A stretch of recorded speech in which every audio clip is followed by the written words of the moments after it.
Chapter 1137. Just thinking about it is embarrassing. What did you say? The hemophiliac had been seen through by Xiumin? How did he see through it? Dr. Kong was stunned and asked incredulously. People with hemophilia were usually diagnosed after a blood test in the hospital. How could they check it on the spot?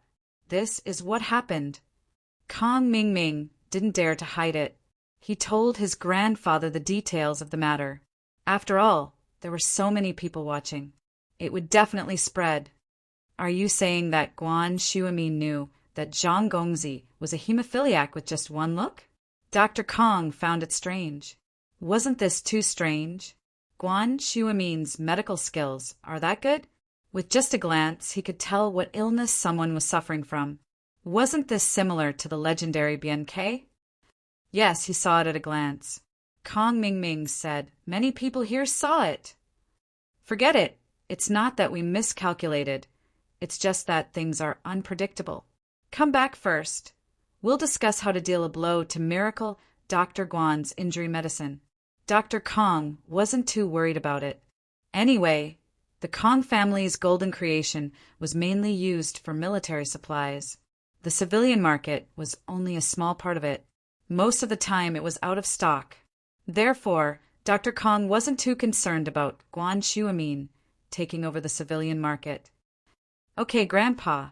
Kong Mingming was relieved. As long as Dr. Kong didn't blame him, everything would be fine. Lin Yi saw Kong Mingming in the crowd and guessed that he was the one behind all this. However, framing one's opponent in business was a normal thing to do, as long as it didn't cross Lin Yi's bottom line. Lin Yi wouldn't do anything to him. He would only provide some help to Fatty Lai and Kong Xiaobo when necessary. The rest was up to them. Let's go. Lin Yi held Tang Yin with his left hand and Xiao Xiao with his right as they left the venue with the crowd. It's already afternoon. I wonder if Meng Yao and Shu have finished shopping? Tang Yin looked at her watch and asked. They agreed to go on a road trip together at night. It should be about time. Have you told your family? Lin Yi asked. Yeah. Tang Yin felt a little embarrassed as she thought about her mother's words. Any other girl's parent would have warned her daughter to be careful when she heard that she was spending the night with a boy, but her own mother. She was telling her not to forget to buy birth control pills. Tang Yin was going crazy just thinking about it. She was still a high schooler. It wasn't uncommon to have sex at this age, but Lin Yi was in a top high school and Tang Yin was a conservative person. How could something like that happen so early? However, Tang Yin couldn't tell her mother about this. She could only nod obediently. Lin Yi saw that Tang Yin's expression wasn't normal and asked curiously, "What's wrong?" Ani doesn't agree. No, it's nothing. She's been thinking about moving to a new house these few days. She doesn't have time to care about me, Tang Yin said randomly. Oh. Lin Yi didn't ask after seeing that Tang Yin didn't want to talk about it. Today, Lin Yi drove Xiao Xiao's Land Rover. The car had been repaired, and this type of off-road vehicle was perfect for a road trip. As for the 2B945 license plate, it was found to be fake. They couldn't find the invoice for the car, but with Qianlong's help, the 4S shop made up a new one, putting Xiao Xiao's TT000 license plate on the Land Rover. Xiao Xiao, your body isn't suitable for this car. Tang Yin felt that the Land Rover was too big, and it didn't match Xiao Xiao's petite body. Ha! Yeah, Linny honey, how about I give this car to you? I'll buy another one. Xiao Xiao felt the same way too. Her body didn't really match the car. Yesterday at school, some hooligans were teasing me, calling me a Land Rover girl. I ran into them and scared the shit out of them. When I was out, they were still playing in the mud. Lin Yi couldn't help but smile. But Xiao Xiao was right. She used to be a hooligan girl, and it was only after getting together with him that she became a lot more obedient. Wah, dash! Xiao Xiao's words surprised Tang Yin. She didn't expect Xiao Xiao to be this fierce. If it were her, she wouldn't dare do something like that. Lin Yi drove back to the villa with Tang Yin and Xiao Xiao. Yushu's beetle was already parked in the yard. It seemed like they'd come back from the supermarket. Lin Yi had just parked the car when Meng Yao and Yushu came out of the villa. They must have heard the car and knew that Lin Yi was back. The two were dressed very youthful and sunny, a bit like beach wear, but not revealing. Lin Yi's eyes lit up. The Miss and Shu were natural beauties, no less than Tang Yun and Xiao Xiao. You guys ready? Lin Yi asked with a smile. Yeah, Yao Yao and I bought 2 carts of stuff, and we didn't finish the whole thing, so we went again, Yushu said excitedly. How much stuff did you guys buy? We're only going for 1 day and 1 night. You don't need that much, do you? Lin Yi said, shocked. It's not easy to go out and play. Of course, we have to prepare everything first. Yushu smiled. Shield bro, come help me move the stuff to your car. It's big. It should be able to fit everything. Lin Yi followed Yushu to move the stuff, and Tang Yun and Xiao Xiao wanted to help as well, but the Miss stopped them. Why don't you guys take a shower here and change your clothes first? We'll go in fresh clothes later. Tang Yun didn't have any good clothes, and while her family situation had improved a lot, she didn't spend her money on luxurious clothes. She wore her school uniform every day, so there was no point in buying clothes. Today, she only wore a normal shirt and a pair of jeans for the product launch. Compared to Meng Yao, it was a lot more normal. I didn't bring a change of clothes. Tang Yin was a little tempted. It wasn't convenient to take a shower in the hospital, and while there was hot water, it wasn't her house and her parents were there. Tang Yin was a little embarrassed.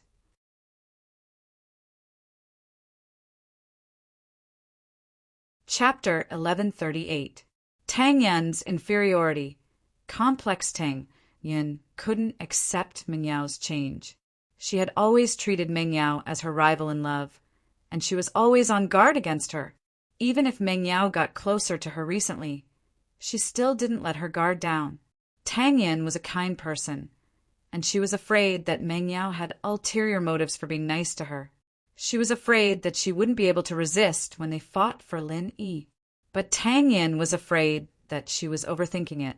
What if Meng Yao didn't mean it that way, and she just wanted to be friends with her? Of course not. Tang Yin shook her head. How could she reject Meng Yao when she said it like that? Lin Yi came to the beetle and saw that it was filled with all kinds of things. Some were in bags and some were in boxes. There were a lot of things. What are these? Lin Yi pointed at a bag and asked curiously. Face masks, Yushu said. Huh? Face masks? Lin Yi's eyes widened.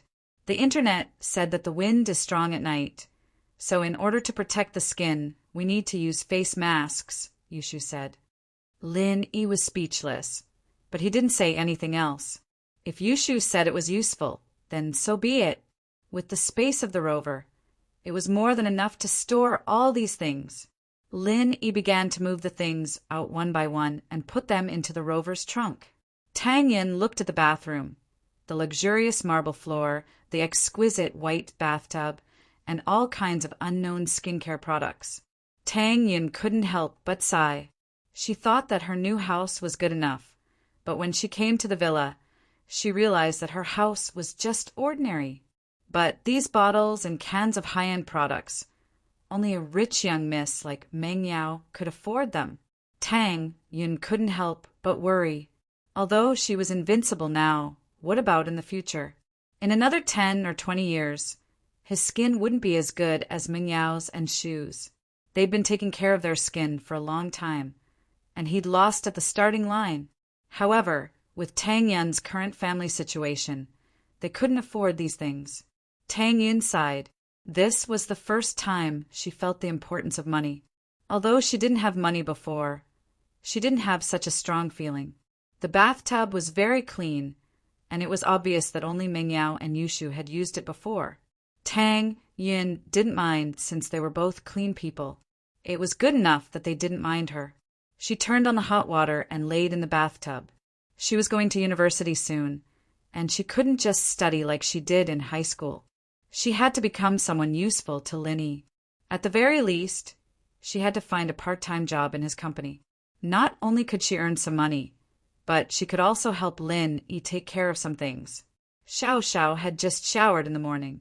She lived alone, and it was very convenient for her to shower.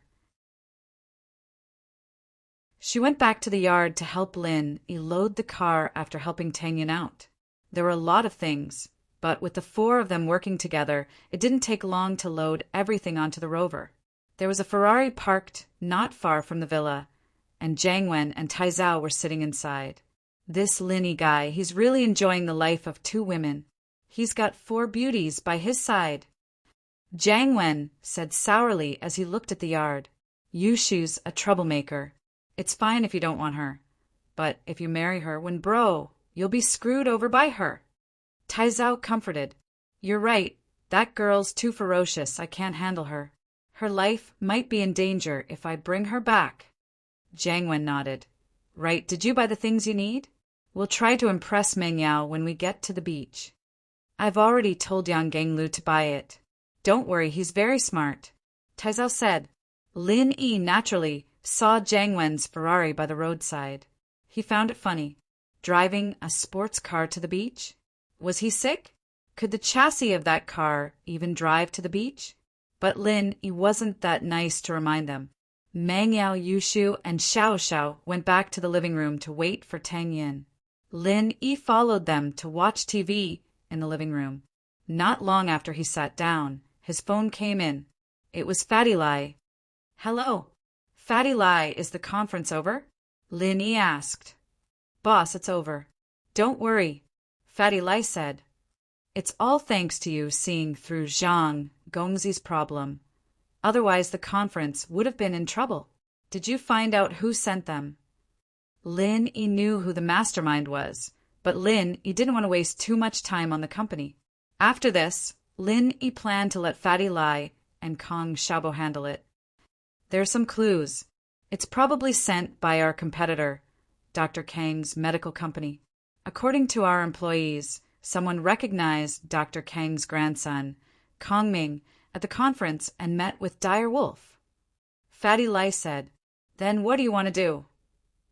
Lin Yi asked back, Boss, our current strength isn't enough for us to take revenge on Miracle Dr. Kang's medical company, and we don't have the energy to do so.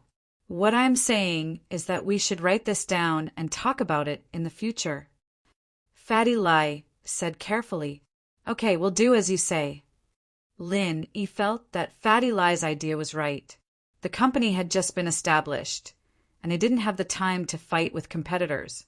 If they had the time, they might as well spend it on marketing. Okay. Fatty Lai sighed in relief and smiled bitterly. Boss, there's one more thing. After the conference, the orders we received were much bigger than we expected. It's very different from what we expected. At first, we only planned to sell the goods in the province and also in the neighboring provinces. But all the large pharmacies and hospitals in the country contacted us, preparing to place orders. I think it's the effect of the auction. Oh. Isn't that a good thing? Lin Yi didn't expect the injury medicine to be so popular. Lin Yi thought that the Songshan First School's poisoning incident would only affect the province, and the initial orders wouldn't be that big. It's a good thing, but first of all, our production is limited. The factory and equipment can only supply 2 to 3 provinces, and that's the initial supply. If the market responds well, the distributors will increase their orders, and our production will be severely lacking, Fatty Lai explained.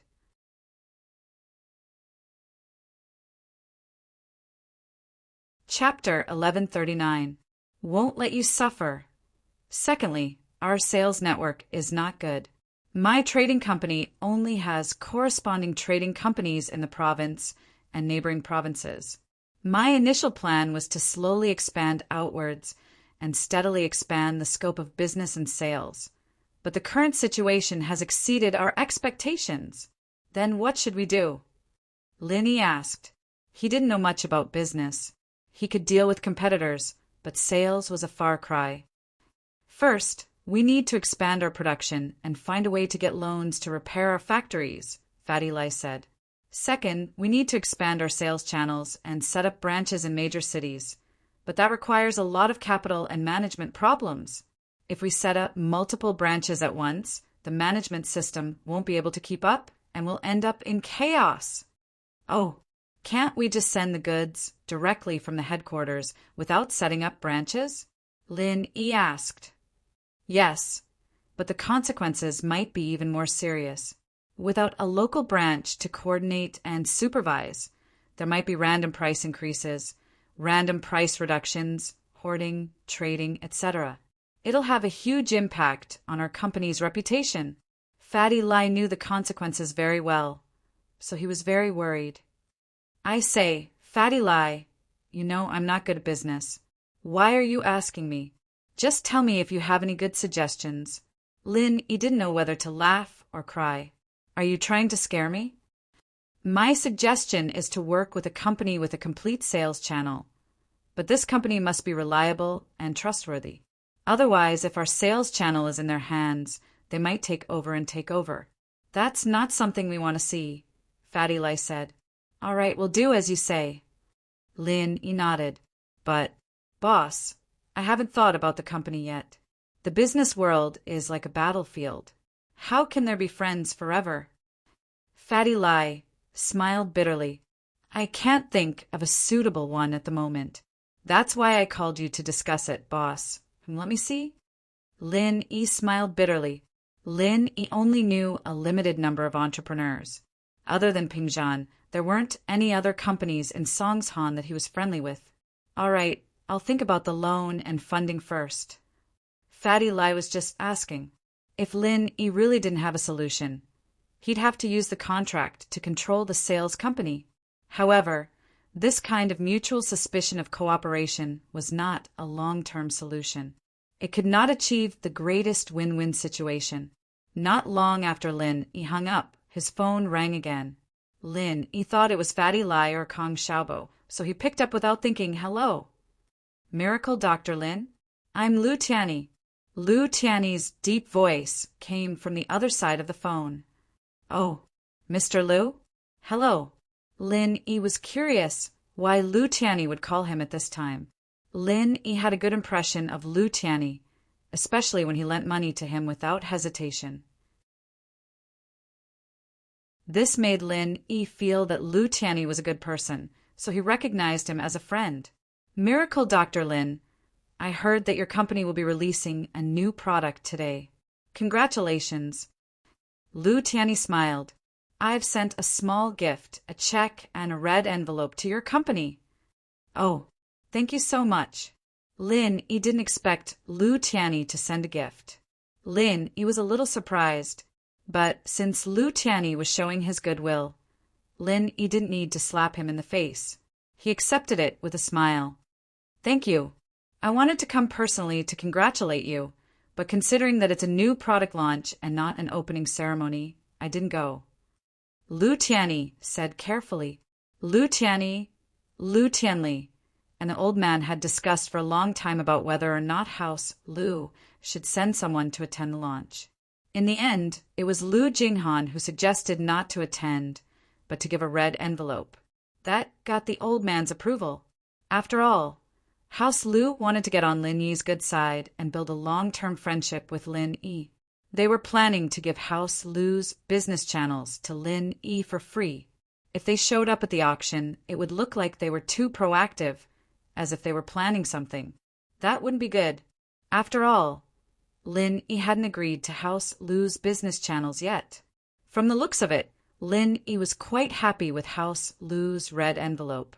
Lu Tianyi, on the other hand, let out a breath of relief. It's good that the thought is there. Lin Yi smiled.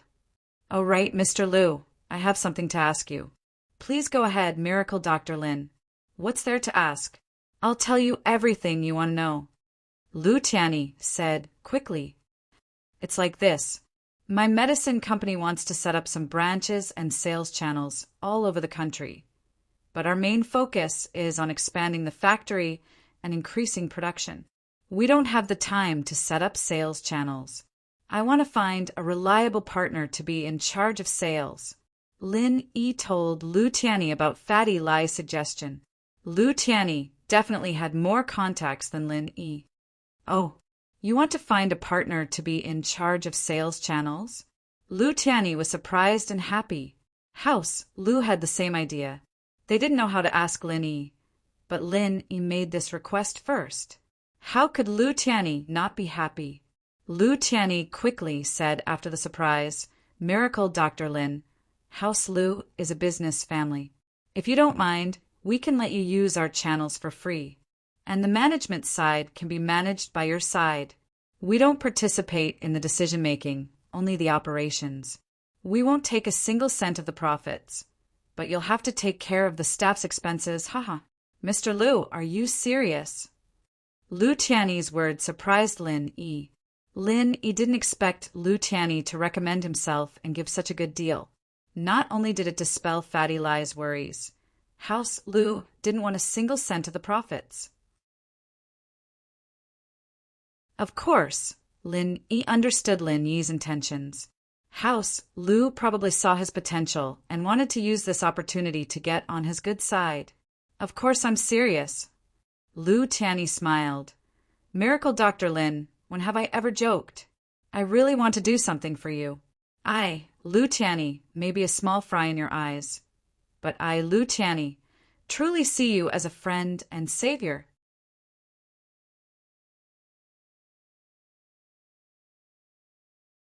Chapter 1140. Behind the scenes this.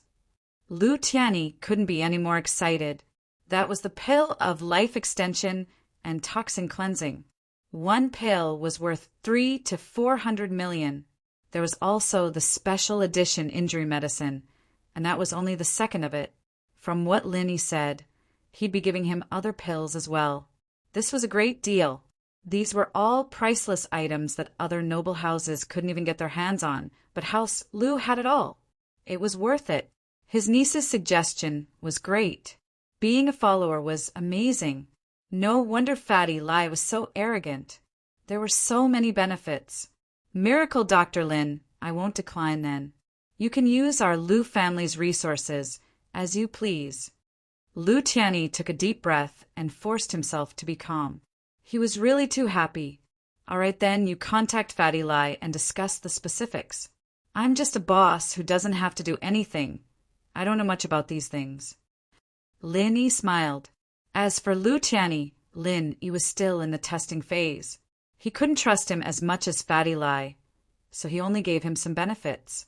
If he really wanted to follow him wholeheartedly, then Lin Yi wouldn't mind giving him more benefits. Lu Tianyi hung up and let out a long sigh of relief. It seemed that Lin Yi had a good impression of House Lu, and he was slowly accepting him. Jinghan had suggested that House Lu be under Lin Yi's wing and become Lin Yi's follower. Lu Tianyi had agreed, but that was for the sake of the big picture. He couldn't accept it from a personal point of view. But now Lu Tianyi truly felt that this follower was a great person. He could get those supreme grade pills right from the start. Wouldn't he be able to get even better things in the future? Big brother, why don't you take the opportunity to raise a few conditions? When Lu Tianyi made the call, everyone from House Lu was listening. Tianli heard what Lu Tianyi said as well. He didn't understand why Lu Tianyi didn't increase the price when Lin Yi asked for a business partner. Why did he suggest it for free? Wasn't that stupid? If the Lu family was in a hurry to find Lin Yi to be the sales agent, then the Lu family would suffer a little loss. The problem now was that Lin Yi took the initiative to find a business partner. Then why would the Lu family suffer a loss? Conditions? What are your conditions? Seeing that his brother was so short-sighted, Lu Tianyi decided to hide Lin Yi's report and asked, pretending to be ignorant, Big brother, if our Lu family had taken the initiative to ask Lin Yi to be the sales agent, then it wouldn't be a big deal for us to suffer a little loss. But the problem now is that Lin Yi took the initiative to look for us. Why would we take the loss and not ask for anything in return? Tianli frowned. Big brother, your brain really isn't suited for business. Haha. Zhenhu started laughing as he looked at his granddaughter Lu Jinghan. Jing Jing, tell me, between your uncle and your father, who's right? Dad, uncle really isn't suited for business. Jingan's words made Tianli smile. His daughter was still on his side. But hearing the second half of her sentence, Tianli's face changed. But Dad, your brain is only suited for pure business. What do you mean? Tianli frowned. He didn't quite understand what his daughter meant, but he knew that it wasn't anything good. Jing Jing is right. Tianli, you're only suited for pure business. Jinhu smiled. As far as you're concerned, from a business perspective, our Lu family has taken the loss this time. But from a long-term emotional investment, our Lu family has gained Lin Yi's approval. That Tianli hesitated. He couldn't deny that his father was right, but his vision was still limited to a normal businessman, not a successful entrepreneur. Plus, I'm guessing that Lin Yi must have given us some benefits. Am I right, uncle? Jingan's eyes turned to Lu Tianyi. Haha, Jing Jing is very smart. That's right, Lin Yi did give us some benefits.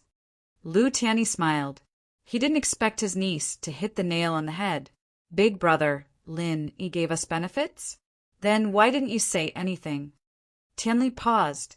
Big brother, what did Lin Yi promise us?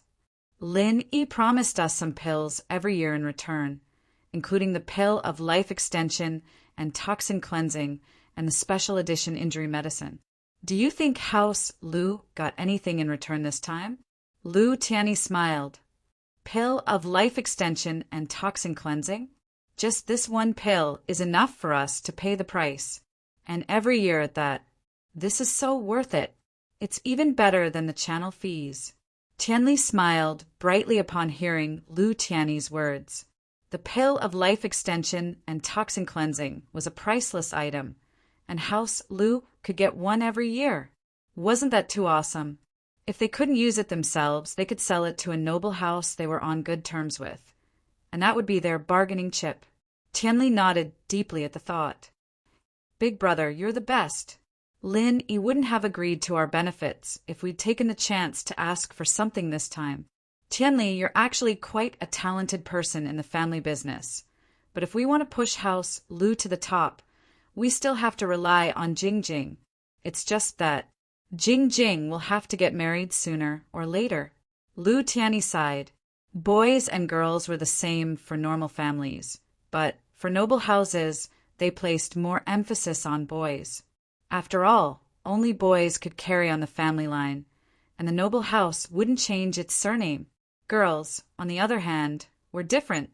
After they got married, their children would have to follow a different surname, unless they married into the family. I'm not getting married. I want to stay by Grandpa's side, Jinghan said, a little embarrassed. Girls have to get married eventually. How can they not get married? Tianli glared at his daughter. Although his daughter not getting married would maximize House Lu's benefits, watching his daughter grow old alone wasn't what a father wanted. Jinghan stuck out her tongue, revealing the weird side of a little girl. She was just a kid, after all. She was good at business, and she was smart, too, but she was still young. She liked things that normal girls liked. I think we should let Jing Jing be in charge of the collaboration with Lin Yi this time. Lu Tianyi was afraid that his brother's mind would go haywire again, and if he offended Lin Yi, it wouldn't be worth it.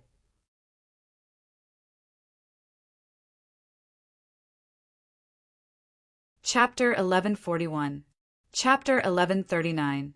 Sorry back when Lu Jinghan helped Tianli manage the company. She was always behind the scenes.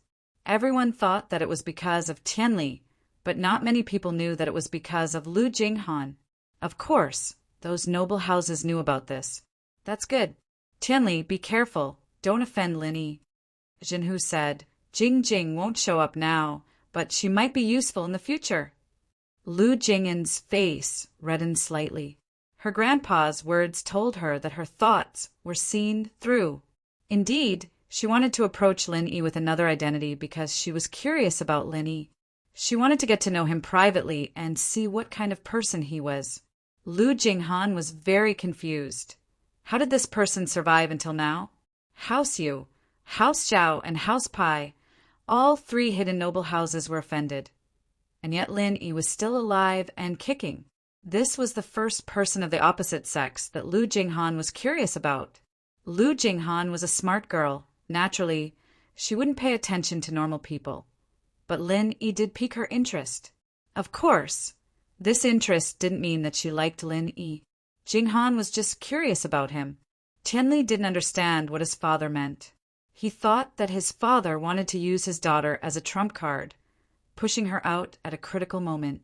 Lu Tianyi, on the other hand, was deep in thought as he looked at his niece. She was growing up to be one of the top beauties in the noble houses. Although Lu Tianyi thought of something, he didn't say anything in the end. There were some things that the old man would naturally plan. He didn't need to say anything.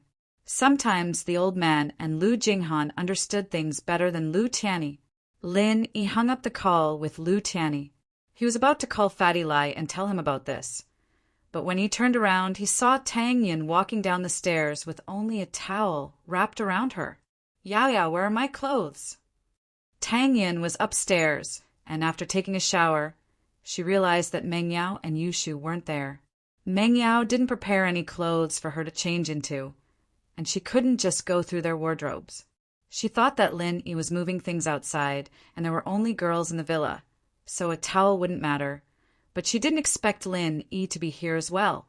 Tang Yin was standing on the stairs with nothing on, only a towel.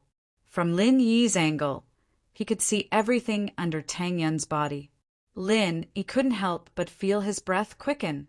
When he was with Tang Yin, the most intimate thing they did was to hold hands and kiss her cheeks. But now that he saw Tang Yin naked, his heart started beating faster. Tang Yin came downstairs and saw Lin Yi's weird expression. She followed his gaze and blushed. She panicked and screamed. She turned around and wanted to run upstairs, but in her haste, she stepped on the towel and dropped it. Tang Yin was in a vacuum. Lin Yi didn't know what was going on, but he didn't know what was going on. Tang Yin didn't know what was going on. Wow, Tang Yin sis is so fierce. Don't tell me you want to play 5P with us. Yushu's eyes widened as she looked at Tang Yin's bare chest, and then looked at herself.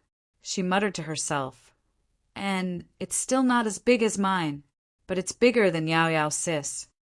Tang Yin was already embarrassed enough, and after hearing Yushu's words, she felt even more embarrassed. She wanted to bend down to pick up the towel, but the moment she bent down, her whole body froze. She was thinking that if she bent down with her back facing Lin Yi, wouldn't her but be facing Lin Yi? Didn't that mean that he had seen everything?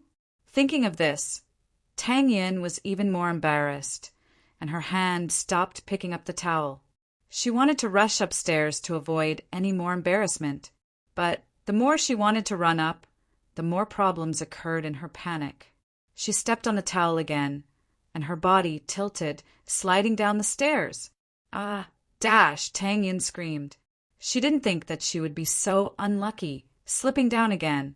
This was bad. If she fell down, even if her bones weren't broken, her body would be bruised. Tang Yin closed her eyes and didn't dare to open them again. Everything happened in a split second.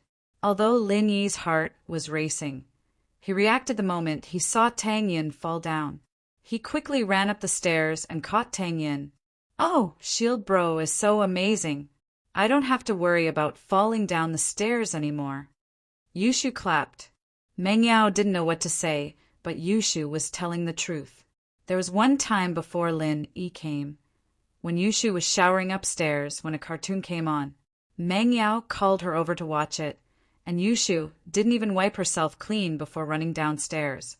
She fell down the stairs, her butt swollen up, and she only went to school after a couple of days of lying in bed at home. Yushu's face was swollen.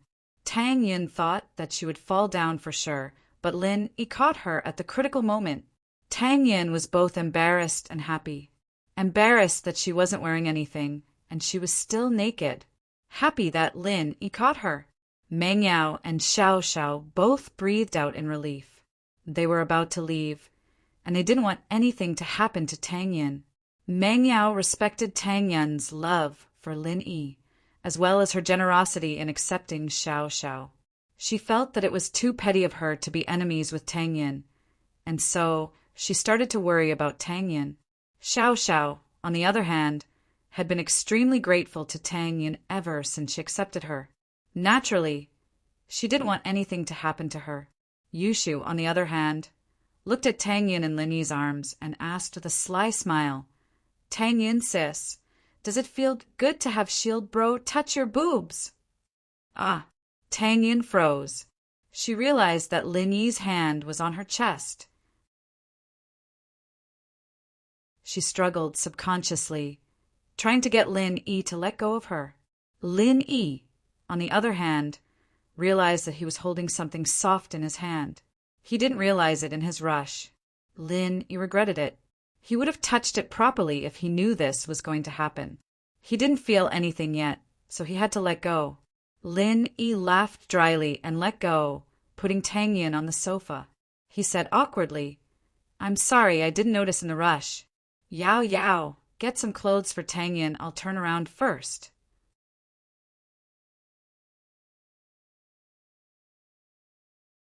Chapter 1142. Humbly asking for advice. Yao Yao, where's my clothes? Tang Yin let out a breath of relief when she saw Lin Yi turn around. She didn't mind Lin Yi looking at her, but not in a situation like this. She was naked in front of Meng Yao, Yushu, and Xiao Xiao. She'd rather die of embarrassment than let Lin Yi see her naked body.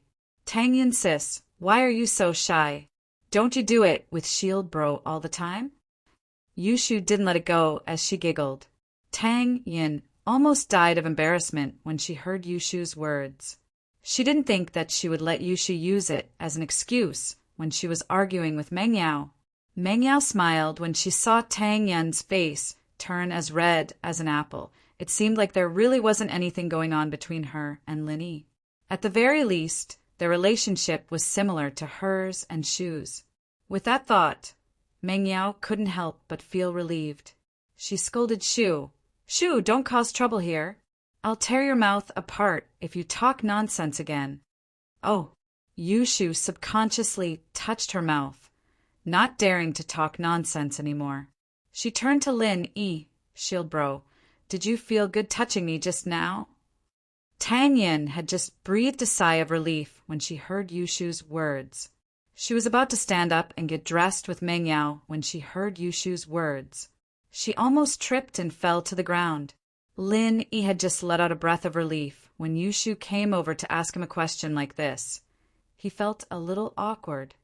"I don't know," Lin Yi said, not in a good mood. "Then, compared to mine, which one feels better?" Yushu continued. "Wah." Lin Yi's eyes went wide, shocked. Compared to hers? When did he touch her? He couldn't just say things like that. He subconsciously turned around and glanced at Tang Yin from the corner of his eye. As for Tang Yin, she heard Yushu's words and subconsciously slowed down to look at Lin Yi's direction. Their eyes met, and Tang Yin was instantly embarrassed. She hadn't put on her clothes yet, and she was standing in the living room naked. Meng Yao couldn't stand it anymore. "Shu, stop it." "Oh." Yushu finally shut her mouth, a little unwilling to give up. Tang Yun sighed in relief after she went upstairs. She patted her chest. "This day, I was scared to death. Shu is just like that. Don't take it to heart. You'll get used to it. She's not a bad person, and she likes to joke around with people. Actually, she always teases me in front of Lin Yi." Meng Yao smiled as she looked at Tang Yun's breasts. They were indeed much bigger than hers. She didn't remember Tang Yun being this big before. Meng Yao felt a little envious at the thought. "And I know she's not a bad person." Tang Yun nodded. "She's quite cute." Meng Yao opened the wardrobe after entering the changing room. She turned to Tang Yun. "You can choose any one of them. I'll go get your underwear." "Ah, so many." Tang Yin felt dizzy. The wardrobe was filled with all kinds of clothes. Tang Yin never thought that a girl could have so many beautiful clothes. She was like a princess in a fairy tale. Tang Yin, what cup-size bra do you wear? Underwear and underwear were the same, but the size of the bra was different. Meng Yao asked when she got the bra. I wear D cup. Tang Yin said embarrassedly. Mine is only B. You probably won't be able to wear it. Meng Yao looked at Tang Yin's breasts enviously. I don't remember you being this big before. Tang Yin blushed. She wasn't this big before, but it was barely a C. She saw that Shu's breasts were bigger, so she started drinking papaya milk every day. She also massaged her breasts, and that's how they got bigger. She was at the age of puberty, so it wasn't strange for her to get this effect so quickly. Why are they so big now? Meng Yao couldn't help but ask. I don't remember. They were this big before? Tang Yin was startled. She didn't expect Meng Yao to see through her. She felt a little embarrassed. She stuttered. I was shocked by you and Shu last time, so I drank papaya milk every day and massaged them. They really got bigger. Ugh. Is this really effective? Meng Yao's heart skipped a beat. And it's effective. Tang Yin saw through Meng Yao's thoughts. She blushed. You can try. Meng Yao didn't hide it anymore. Tang Yin saw through her thoughts. Then, I'll try as well, but why should I wear a bra now? Tang Yin was a little speechless. She couldn't just stand there naked all the time, could she? Shoes won't work either. She's at least F. Meng Yao said hatefully. Why don't you wear the one from before? I left it in the washing machine. I'll go get it for you. And Tang Yin nodded. She quickly put on her underwear. At least she wasn't completely naked. It gave her some sense of security. Meng Yao took Tang Yin's old bra back and gave it to Tang Yin. After Tang Yin put it on, she started helping Tang Yin choose her clothes. Tang Yin was very shy at first, but under Meng Yao's instigation, Tang Yin tried on the clothes one after the other. Lin Yi waited until Tang Yin went upstairs before turning around to see Yushu and Xiao Xiao tiptoeing up the stairs. He immediately stopped them. Stop messing around and sit down. Otherwise, I won't bring you guys later. Oh, Yushu wanted to go upstairs to watch the show, but Lin Yi caught her. She had to give up. Xiao Xiao was going to watch the show with Yushu anyway. It was fine if she didn't go. After a while, footsteps came from the stairs. Everyone looked up to see Tang Yin and Meng Yao coming downstairs. Tang Yin was wearing a bright yellow t-shirt that was tied up at the waist. She had on a pair of shorts, and she had a pair of sunglasses on. She did look like a beach girl. She looked pretty much the same as Meng Yao and Yushu.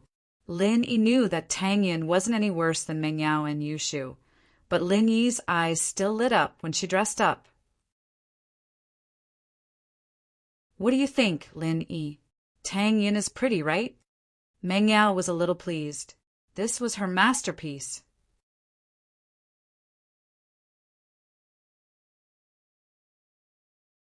Chapter 1143.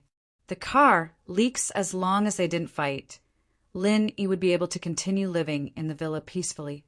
As for his relationship with the Miss and Shu, Lin Yi hadn't considered it yet. He'd just let it be. Lin Yi didn't know if he was still their follower and bodyguard. If he remembered correctly, Lin Yi had already resigned from Pingzhan last time, and the only reason he was staying was because of a promise he'd made to Yushu, more or less as a friend. Why are you thanking me? I have more clothes than I can wear anyways. Let's all wear them together in the future, or it'll be a waste. Meng Yao said faintly. Lin Yi smiled. The miss was always like that. She was nice to people, but she didn't care. She was helping people, but she didn't care. It was quite interesting. Let's go then? I can't wait. Xiao Xiao said anxiously. Yeah, let's go. Lin Yi nodded. The 5 of them left the villa, and Meng Yao told General Wei Wu to look after the place before locking the door. As for who should sit in the front passenger seat, the Miss, Shu, and Tang Yin tacitly gave it to Xiao Xiao. They knew Xiao Xiao's situation very well, and this trip was to fulfill one of Xiao Xiao's wishes. So their goal was to make Xiao Xiao happy. Even Shu didn't want to fight with her over it. Lin Yi's Rover drove in front, and Jiang Wen's Ferrari followed behind. At the back was Gonglu's Audi Q7. They didn't avoid it, following behind as if they were really in the same car.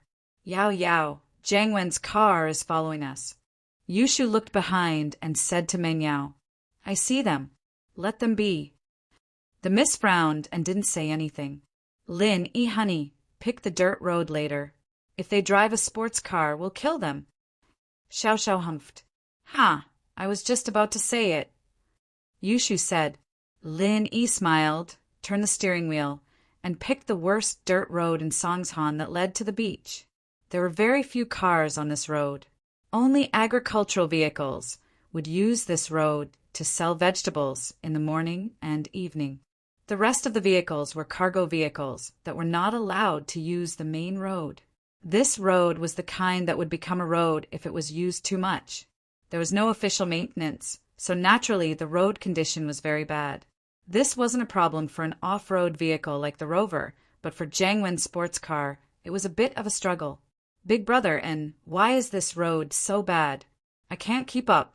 Tai Zhao complained to Jiang Wen as the road got more and more difficult. I'll let you drive if the road is bad. If the road is good, I'll drive it myself. Weren't you the king of Songshan's underground racetrack? Why are you dropping the ball now? Jiang Wen glared at him. Hurry up, don't lose them. This is a golden opportunity for me to hit on girls. Don't let it go to waste. Yes, Tai Zhao had no choice but to keep driving. The road was really hard, even harder for a sports car. They're still following us. Xiao Xiao was a bit surprised. How was Jiang Wen still able to keep up at this speed? That driver, Tai Zhao, is probably a master. He's picking the smooth roads to drive in an S shape, so he should be able to keep up for now. Lin Yi had been observing the cars behind them. Tai Zhao was barely able to keep up, but it was very hard for him. Kacha! Tai Zhao stopped the car with a bitter look on his face. And bro, it's bad, the undercarriage scraped. I think something's broken. Ah, can't you watch your car? Did you not wear your eyes? Jiang Wen was furious when he heard that the car was broken. If the car broke down at this time, wouldn't that be cheating? It's good enough that we can drive this far on this kind of road. The undercarriage is too low. Tai Zhao smiled bitterly. Why didn't you say so earlier? What do we do now? Jiang Wen didn't really care about the car.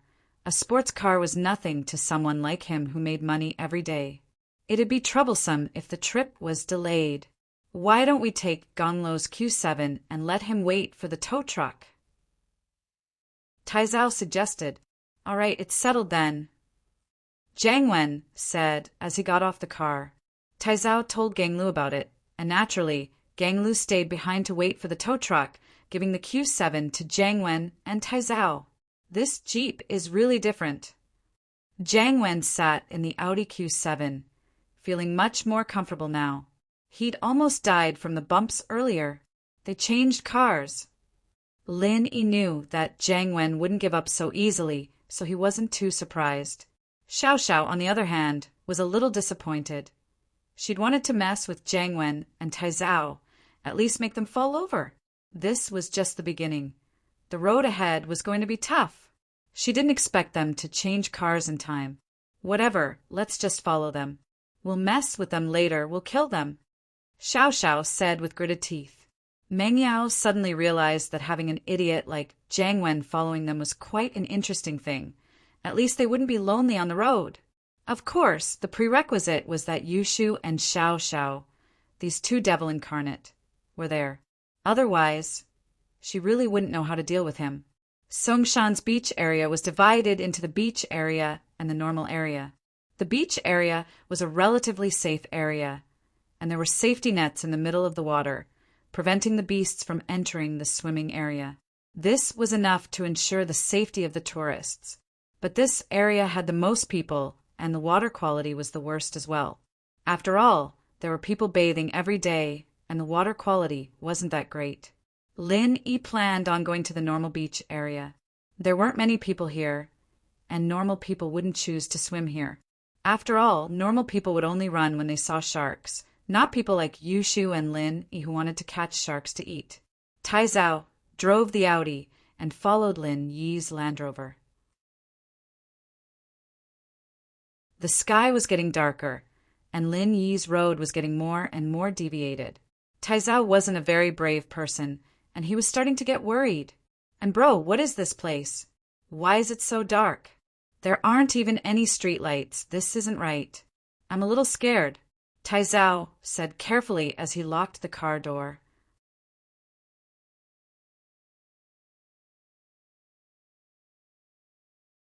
Chapter 1144. Chapter 1142. Disguised Xu Jingwen was a ruthless character, cutting out kidneys and killing people. There was nothing he wouldn't do under normal circumstances. But did Lin Yi lead us here on purpose to trap us? Tai Zhao was still worried. Can there be ghosts here? Ghosts my ass. Don't talk nonsense. Jiang Wen glared at Tai Zhao. Are you still sick or something? Cowardly thing. Are you still wetting your bed? I'm fine now. Tai Zhao's face reddened as he shook his head. All right, let's follow then. Cut the bullshit. Jiang Wen raged. Hurry up and follow, don't lose them. I can't. Tai Zhao nodded and followed them. Wow, it's so quiet here, perfect for dating. Xiao Xiao was very satisfied with the current environment. The endless beach and ocean, quiet and serene. Meng Yao and Tang Yin looked at each other, smiling bitterly. Only Xiao Xiao could say something like that. Oh, Shu could too. You guys pick a place. We'll camp here tonight. Lin Yi parked the car on the beach and said to the girls, It's pretty much the same here. Can we just pick a random place? Tang Yin looked out the window and realized that it was already late. The beach looked the same everywhere, so it didn't matter where they set up camp. All right, let's do it here. Lin Yi nodded and got off the car to prepare their camping supplies. The Miss and Shu bought 2 tents from the supermarket. One tent could fit 5 people, but the Miss didn't have a real relationship with Lin Yi, so she couldn't stay in the same tent with Lin Yi. She'd lose face if she did. Tang Yin, you stay with me and Shu tonight? Let Lin Yi and Xiao Xiao stay together? Meng Yao pulled Tang Yin over and whispered. That was what they were thinking when they bought the tents. One for Lin Yi and Xiao Xiao and the other for Tang Yin. Yes, of course. Tang Yin didn't even think about it and agreed. Although she was a little disappointed in her heart, it was the first time she came out to play. Logically speaking, she should be staying with Lin Yi. But thinking about it, she and Lin Yi still had a long way to go. There would always be opportunities. Xiao Xiao was different. She might die at any time. So Tang Yin naturally had to make her the leader. Oh, I want to live with Shield Bro too. Yu Shu interrupted. You live under the same roof as Lin Yi every day. What are you doing here? Go get the tent. Meng Yao glared at Shu, feeling embarrassed. Oh. Yu Shu turned around to get the tent ready. The 2 tents were placed quite far away from each other, and Meng Yao found it strange. Shu, why did you put the tents so far away from each other? Oh, I'm just worried that Shield Bro's tent might make weird noises at night and disturb our rest. Yu Shu said, Broken mouth Shu, what nonsense are you talking about? That's not what you said just now. Xiao Xiao's face went red as she glared at Yu Shu, flustered. You just said that you guys don't want to play poker at night and disturb us. Yeah, I don't want to disturb your XX. Yu Shu nodded matter-of-factly. Meng Yao and Tang Yin looked at each other, not sure if they should cry or laugh. These 2 really were a perfect match, working together when there were enemies, fighting each other when there weren't any. Bullshit. Xiao Xiao's face was red. I'm not bullshitting. I know exactly what you're thinking, Yu Shu said. How do you know? You're not a parasite in my stomach, Xiao Xiao retorted. Because we're similar, I can imitate you. I'm fake Shu, Yu Shu said. Then I know you want to do XX with Lin Yi too. That's why you're thinking like that. Xiao Xiao said. Yeah, That's what I wanted to do. I want to play 3P2. Yushu said, All right then, I want to do it too. Xiao Xiao said, Why don't you come tonight and play 3P with us? Meng Yao and Tang Yin saw that the two were getting more and more out of control, and quickly stopped them from continuing. Shoo! Xiao Xiao! The two yelled at each of them. Can't you guys be more serious? Don't study these random things. Meng Yao didn't know whether to laugh or cry. Yeah, Lin Yi's starting a fire over there. Let's help him out. Tang Yin said. There was no need to start a fire in the summer, but Lin Yi wanted to make dinner more festive, so he made a campfire dinner. Jiang Wen and Tai Zhao drove the car to the beach as well, finding a place not far from Lin Yi's group. They wanted to join in the fun with Meng Yao, but they were afraid that Meng Yao wouldn't be willing. They had to think of a roundabout way to get closer. And bro, this place is too secluded. It's a little scary. Tai Zhao parked the car and didn't want to get off. Can't you be a little more mature? What's so scary about this beach? There's no sea monsters. Jiang Wen got off the car, not thinking much of it. Lin Yi's starting a fire over there. We need to show our skills as well. Get the cooking equipment Gang Lu bought. We'll cook something delicious and attract Meng Yao here with the smell. Oh! Tai Zhao got out of the car unwillingly, shivering as the cold sea breeze hit him. The two of them opened the trunk of the Audi Q7. Sure enough, in the trunk there was a barbecue stove used for picnics, as well as some ready-made lamb skewers, rib skewers, chicken wing skewers, vegetable skewers, and so on. Ha! This Yan Ganglu really knows how to do things. A beach is the best place to have a barbecue party. Jiang Wen was overjoyed as he looked at the things in the trunk. If it was something else, he really didn't know how to cook. After all, he didn't learn any cooking skills. But barbecue, especially when it came to these ready-made things, it was easy. Who didn't know how to barbecue? And bro, should we barbecue now? Tai Zhao moved the barbecue stove out of the car and placed it on the beach, lighting it up with the headlights. The headlights calmed Tai Zhao down a little. After all, this beach was in the middle of nowhere, and it made his heart skip a beat. Yeah, let's do it here. Hurry up and start the fire, I'm starving. I've been watching Meng Yao's house all day, and I haven't even eaten anything. Jiang Wen said, Okay, let me look at the manual first, how to use it. Tai Zhao said,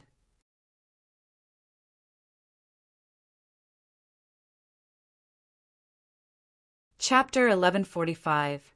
We want to eat seafood. Who still lights a fire these days? Isn't that something only primitive people do? It's all electric grills now. Tai Zhao said gleefully, Look at Lin Yi, starting a fire over there like an idiot. It's not environmentally friendly at all, and it's easy to burn himself. Fuck, you idiot. There's no electricity in the middle of nowhere. You didn't buy one that plugs in, did you? Jiang Wen panicked a little. Gang Lu shouldn't have made such a stupid mistake. Tai Zhao started sweating at Jiang Wen's words. Yeah, there was no electricity in the middle of nowhere. Was this a joke? Then what's going on? Don't tell me it doesn't need to be plugged in. Jiang Wen was pissed. And bro, this is solar-powered. You don't have to use electricity. Tai Zhao said as he flipped open the manual. I told you that Gonglo's a smart guy. He wouldn't make a stupid mistake like that. Sun my ass, where's the sun? Why don't you ask him to buy one that's powered by the moon? Jiang Wen was even more pissed.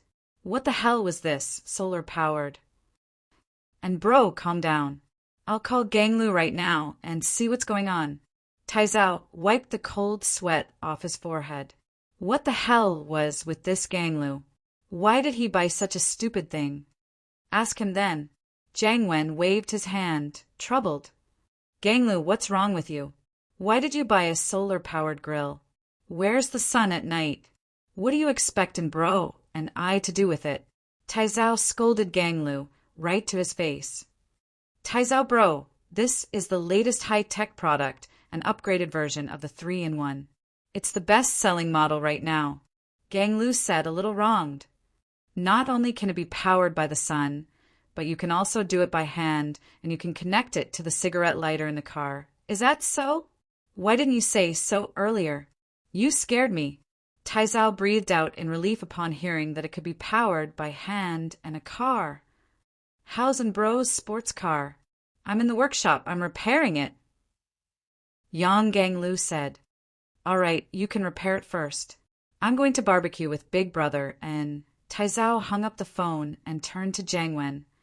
And bro, this grill isn't just solar powered. You can also use your hands to start the grill and get electricity from the cigarette lighter.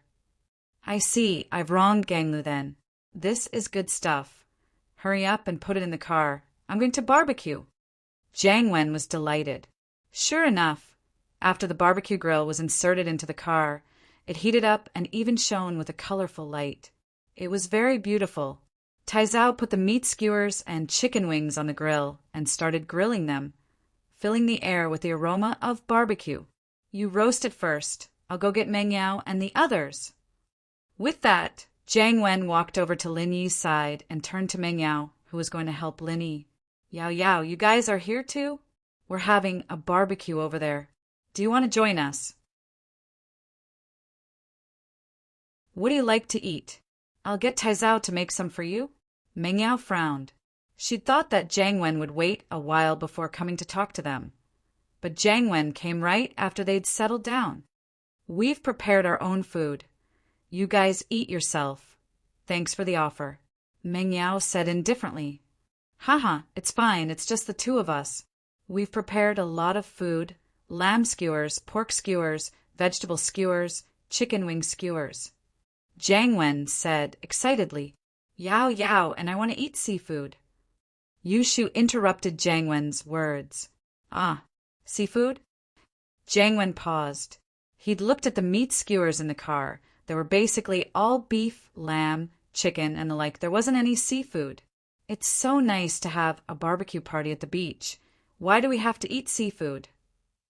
Of course, we have to eat seafood at the beach. That's the mood, right?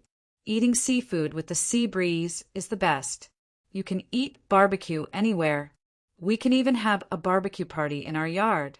Get out of the way if you don't have seafood. Don't stay here. Yushu's words stopped Jiang Wen.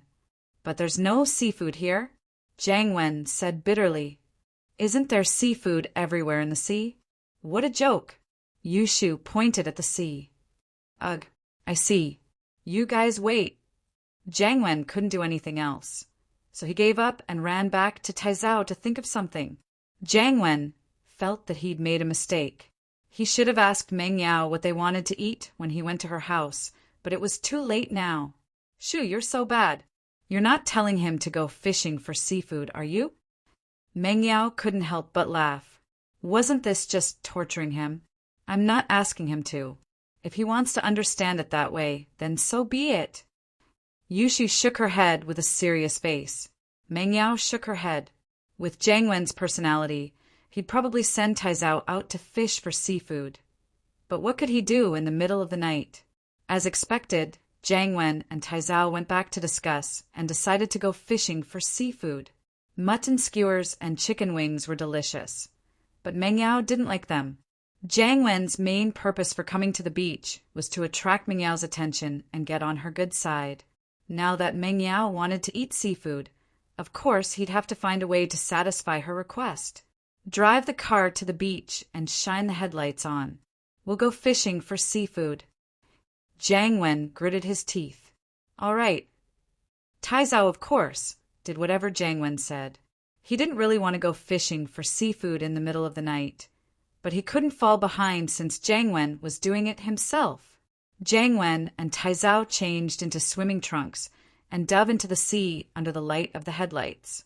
But where were they supposed to get seafood in the dark? Not to mention at night, even during the day, it would be difficult to catch any seafood. If he wanted to get seafood, he had to go deeper into the sea, but the sea was dark and quiet at night. Jiang Wen might be brave, but he didn't dare go too deep into the sea. If he wasn't careful, he'd be looking for death. This wasn't a swimming area, it was a danger zone. Who knew what dangers lurked under the sea?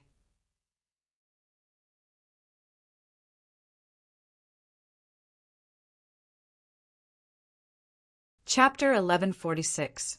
You went yourself, and bro, how's it going over there? Taizao had been searching around for a long time, and not only did he not get much, he even cut his foot. He didn't know what he stepped on, but there was a cut on his foot. It's just clams and sea screws, nothing else. Jiang Wen said bitterly. This should be enough, right? I don't think we'll be able to get anything else. Taizao was freezing. It wasn't the middle of summer, and the sun wasn't that bright. The seawater was cold at night, and it didn't absorb much heat. He would have run out a long time ago if Jiang Wen wasn't there. That's true. Let's just leave this for now. It's enough for the two of us. We'll give it to that troublemaker girl, and Yao Yao first. I can't care about the others. Jiang Wen was a human, too, and he was freezing. Jiang Wen and Taizao got out of the water and realized that their harvest was pretty good. The two of them had gathered enough to make a bowl of seafood soup. And so, Jiang Wen happily went to Meng Yao with a bowl of seafood. Yao Yao, I just got a lot of seafood. It's all fresh from the sea. Jiang Wen said as he put the seafood in front of Meng Yao and Yushu. But Yushu spoke up before Meng Yao could. What kind of seafood is this? It's just a bunch of clams and seashells. How are we supposed to eat them? This is all we have now. This is all we can get from the sea. Jiang Wen grumbled to himself. It took a lot of effort to get these shitty clams and conchas out. It was already good enough that they could get this much at night. Oh, you guys eat it yourself. We have big seafood. We don't need you. With that, Yushu pulled out a styrofoam box from the trunk of the car. She opened it to reveal all sorts of seafood inside. Everything you could think of. Wah! Jiang Wen's eyes went wide. Who says we have to go to the sea to eat seafood? You went there yourself. I didn't ask you to. Yushu rolled her eyes as she looked at Jiang Wen in disdain. I. Jiang Wen really wanted to scream. He'd been tricked again, but he couldn't do anything about it. What did it have to do with Yushu? The other party didn't even ask him to fish for it. He was thinking too much. Shield bro, let's barbecue seafood. Yushu ignored Jiang Wen and happily brought a box of seafood to Lin Yi's fireplace. Lin Yi had already set up the grill and was ready to start cooking. Jiang Wen stomped his feet angrily and went back with a small plate of sea snails and clams.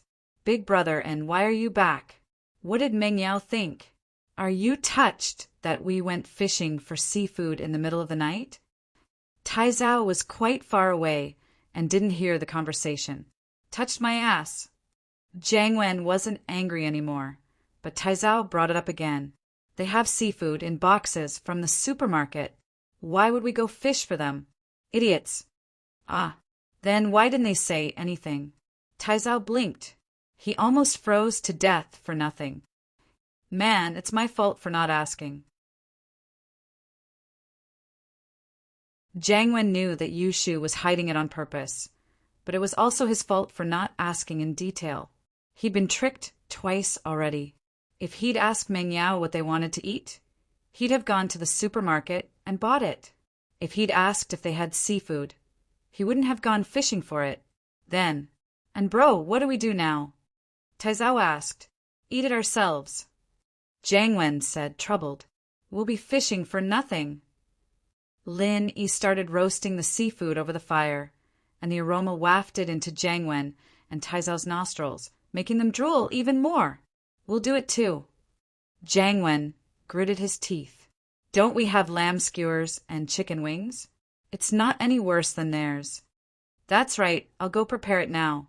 Taizao quickly went to prepare, but tragically realized that the car's battery was out of battery.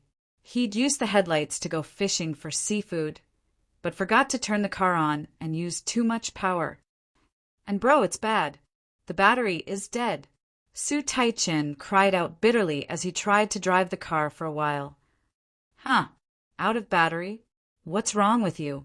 Can't you do anything? Jiang Wen said furiously. I forgot to turn the engine on. Taizao said carefully. You. Forget it. Jiang Wen wanted to yell at him, but he was too hungry right now. He didn't have the strength to do so. Doesn't this technology support manual power generation? Go do it yourself. Ah, me. Taizao looked at the grill, realizing that it was a manual one. In other words, he'd have to use his hands to keep cooking the food. Wouldn't he die of exhaustion if he waited for the food to be cooked? Bullshit. Who else would it be if it wasn't you? Jiang Wen glared at him. Hurry up, don't waste time. It's just a joystick, right? Just think of it as hitting a plane. Taizao had no choice but to go over and start shaking the joystick quickly. As expected, heat came from the grill and a rainbow light flashed. Taizao couldn't help but get angry. Which idiot invented this? Working so hard to generate this little electricity. Can't they use it in the right place? How much sweat did they waste on this? Stop wasting time, shake it, Jiang Wen said as he flipped the skewers on the grill. On the other hand, Lin Yi was already enjoying the delicious seafood barbecue. How romantic. I didn't think that I'd have this day, too. Xiao Xiao murmured as she looked at the sizzling seafood on the fire. She thought that she'd never have friendship or love in her life, but all of a sudden she had it all. Xiao Xiao's friends were all from racing, not the kind that she could really trust. There was no way she'd go camping with them, and who knew what they were thinking? The oysters are done. Lin Yi took a couple of oysters off the grill and put them on a plate for Yushu. You guys eat first. Oh, it's ready. Yushu happily brought the plate to Meng Yao, Xiao Xiao, and Tang Yin, putting it on the beach. I'll go get some drinks.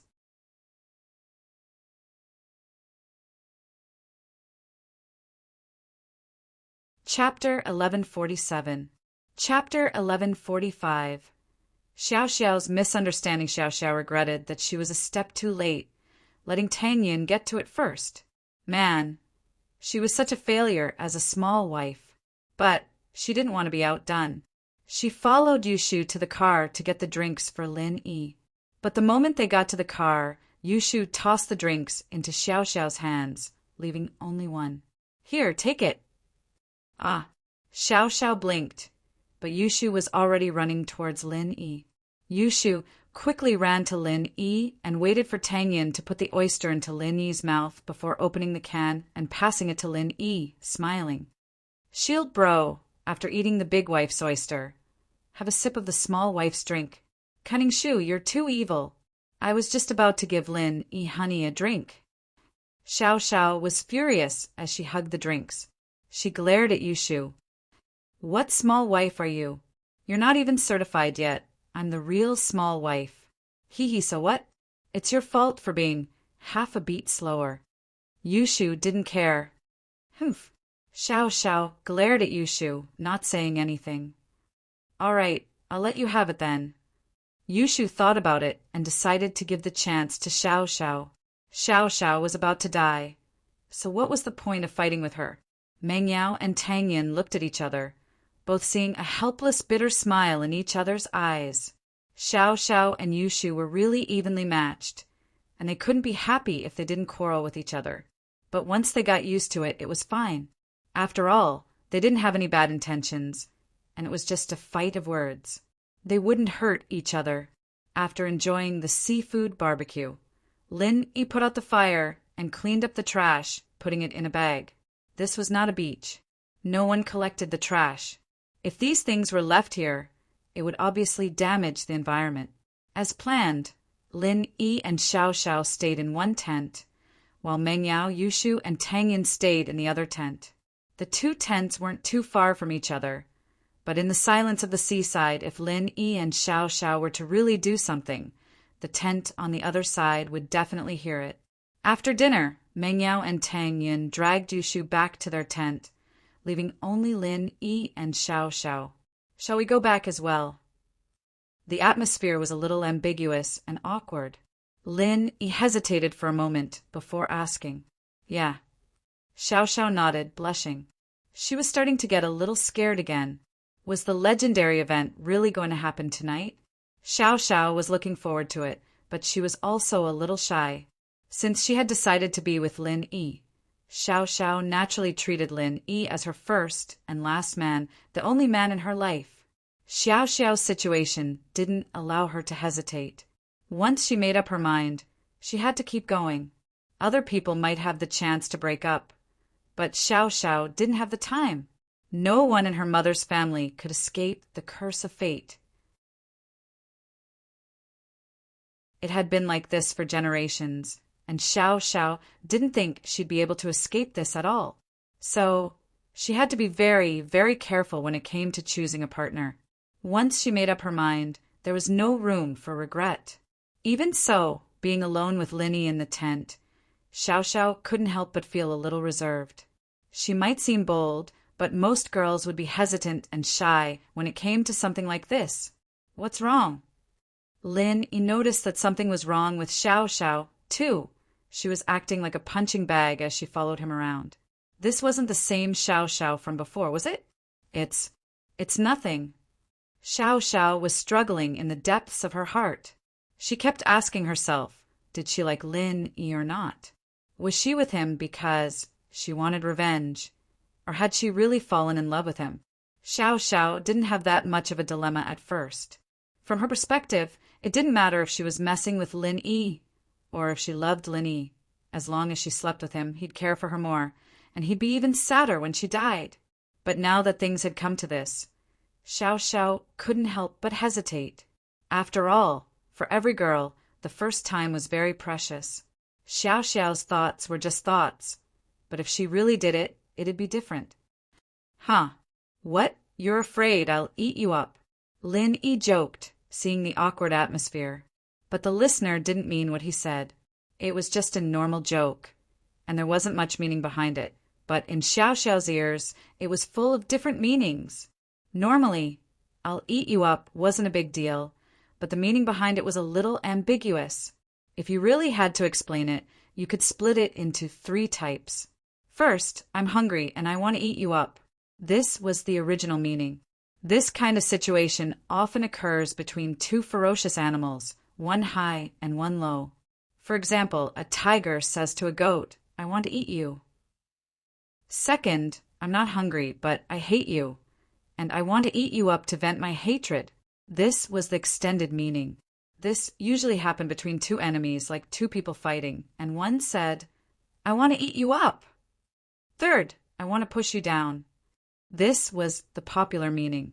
It was also used a lot on the internet, and in reality, this usually happened between couples, and the guy saw the girl's pretty face and wanted to push her down, but he couldn't say it out loud, so he subtly said, I want to eat you up.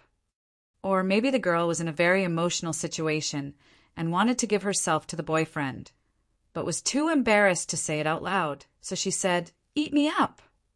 The first and second didn't seem very suitable in the current situation, and Lin Yi and Xiao Xiao were a couple, so naturally, Xiao Xiao thought of the third meaning and her face turned red. I. Xiao Xiao didn't know what to say. Looking at Xiao Xiao's face, Lin Yi paused, realizing that his words had been misunderstood. But in all honesty, Lin Yi really didn't mean it that way. Lin Yi was just joking, saying, I'm not a tiger. Are you afraid I'll eat you up?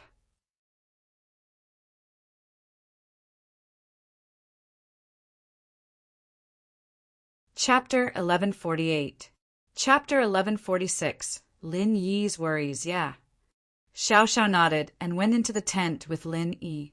Originally, the atmosphere between the 2 of them outside was ambiguous and awkward enough, but now that they were inside the tent, it was even more uncomfortable. It wasn't that Lin Yi and Xiao Xiao didn't have the chance to be alone in a room before. In fact, Xiao Xiao had been honest with him. But Lin Yi and Xiao Xiao didn't have anything to do with each other back then. At most, they were classmates or desk mates. But now they were a couple. This couple, although there were elements of pretense and revenge, no matter what happened in the beginning, now that the 2 of them had feelings for each other, the situation had become completely different. Xiao Xiao, do you feel uncomfortable after eating seafood today? Lin Yi broke the awkwardness between the 2 and changed the topic. Of course, this was what Lin Yi was worried about as well. After all, Xiao Xiao's sickness last time was caused by eating too much seafood. It's all right, I don't feel too uncomfortable. I didn't eat too much this time. Xiao Xiao didn't expect Lin Yi to care for her this much. She felt warm in her heart. Now that Lin Yi was treating her so well, could she still take revenge on him? Xiao Xiao's heart melted, but at the same time, she became even more fearful. She was afraid that her death would bring trouble to Lin Yi. At this moment, Xiao Xiao had the urge to confess to Lin Yi, but she couldn't bring herself to say it. That's good. If you feel uncomfortable, tell me so I can deal with it. Lin Yi said. Okay. Xiao Xiao nodded. She wasn't as nervous as before. Then let's rest early. We still have to go watch the sunrise tomorrow morning. Lin Yi said to Xiao Xiao, should I turn off the lights? The lights in the tent are charged. I'm afraid they'll run out. Okay. Ah, he's going to sleep now. Xiao Xiao blinked. Lin Yi was going to sleep?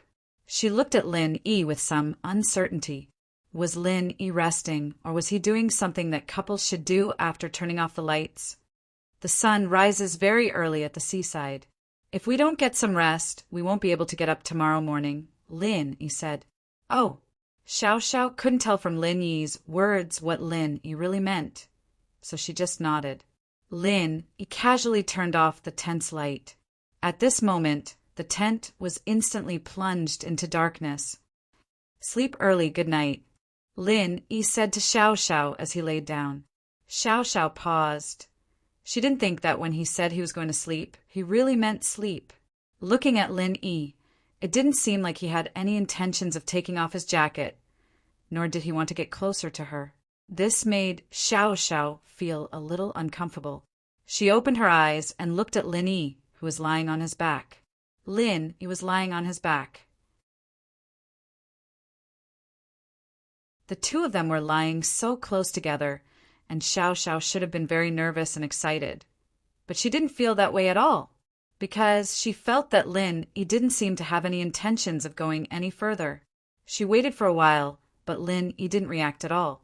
Xiao Xiao cursed Lin Yi for being a blockhead. A man and a woman alone in a tent. Didn't he have any thoughts at all? She was a girl, and she already had thoughts. Why didn't he? Lin Yi. Honey, are you asleep?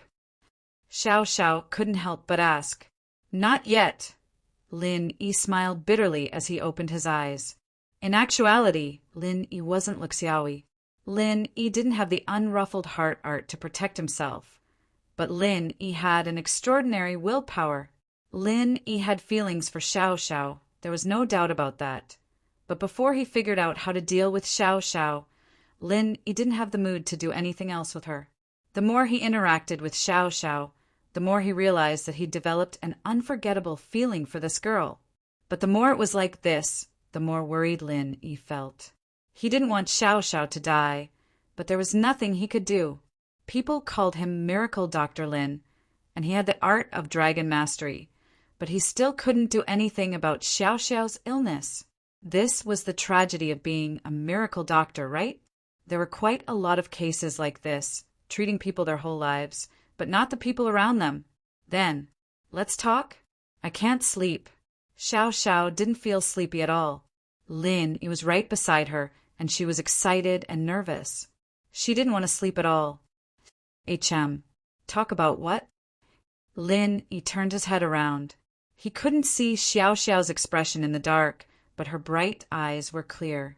Lin Yi's heart moved a little. There was love, there was pity, and most of all, there was unwillingness. Lin Yi wanted to save Xiao Xiao's life, but there was nothing he could do. Can you tell me what happened between you and my dad? You were my dad's colleague? Then now you... Xiao Xiao had always been curious about how Lin Yi and her father knew each other. Xiao Xiao didn't know everything about her father's job, but she knew a thing or two. Most of the things he did were extremely dangerous. And how could Lin Yi be old friends with her father? But just from Lin Yi's strength, it was possible. But Xiao Xiao was puzzled. Her father's job was for life. So how did Lin Yi become a student? And even if Lin Yi could change jobs, how old was Lin Yi? How could he be her father's colleague?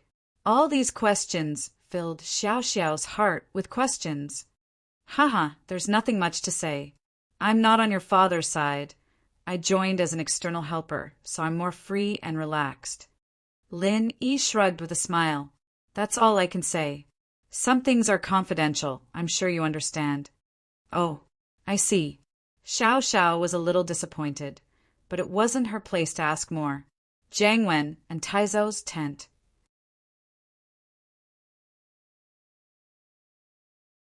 Taizao was using binoculars to keep an eye on Meng Yao and Lin Yi's tents. Jiang Wen had been monitoring them, but after a while he felt that it was too boring, and he couldn't hear what they were talking about. So he gave it to Taizao.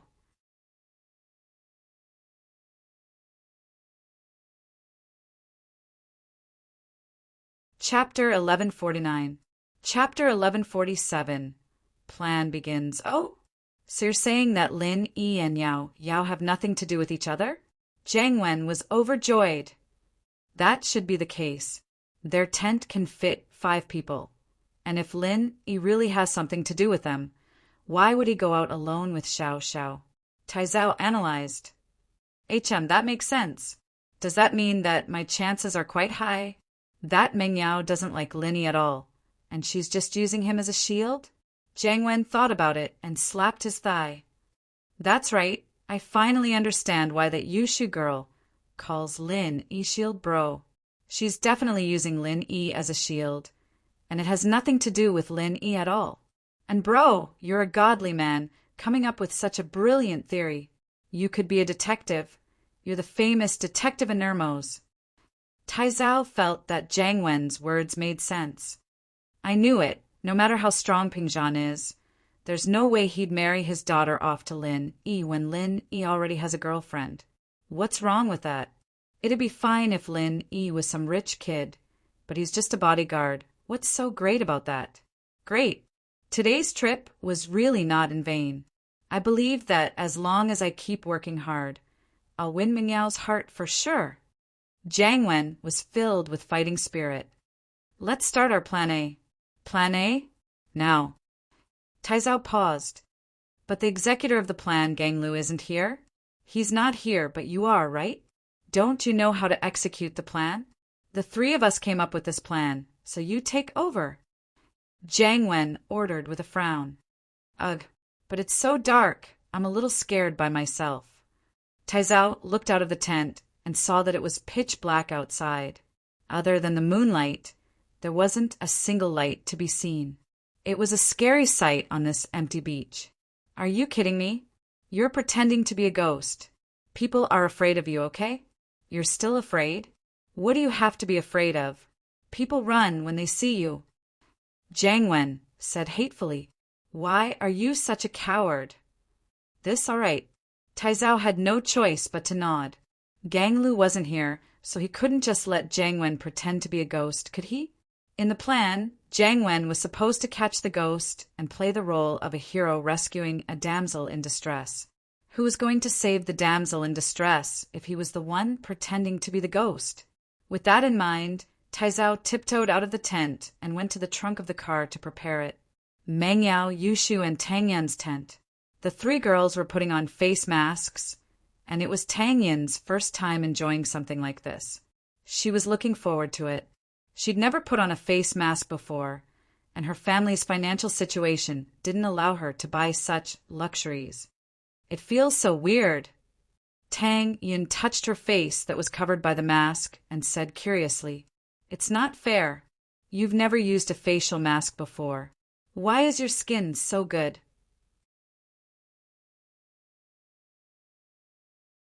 Yao Yao sis and I always put on facial masks, and we're only as good as you. Yushu looked at Tang Yan's face, a little depressed as she studied the part of her neck that wasn't covered by the mask. We're young now, so we can't tell. When we get older, I won't be as good as you guys. Tang Yin smiled, but there was a hint of disappointment in her smile. It's not too late now. From now on, you can take care of your skin with us.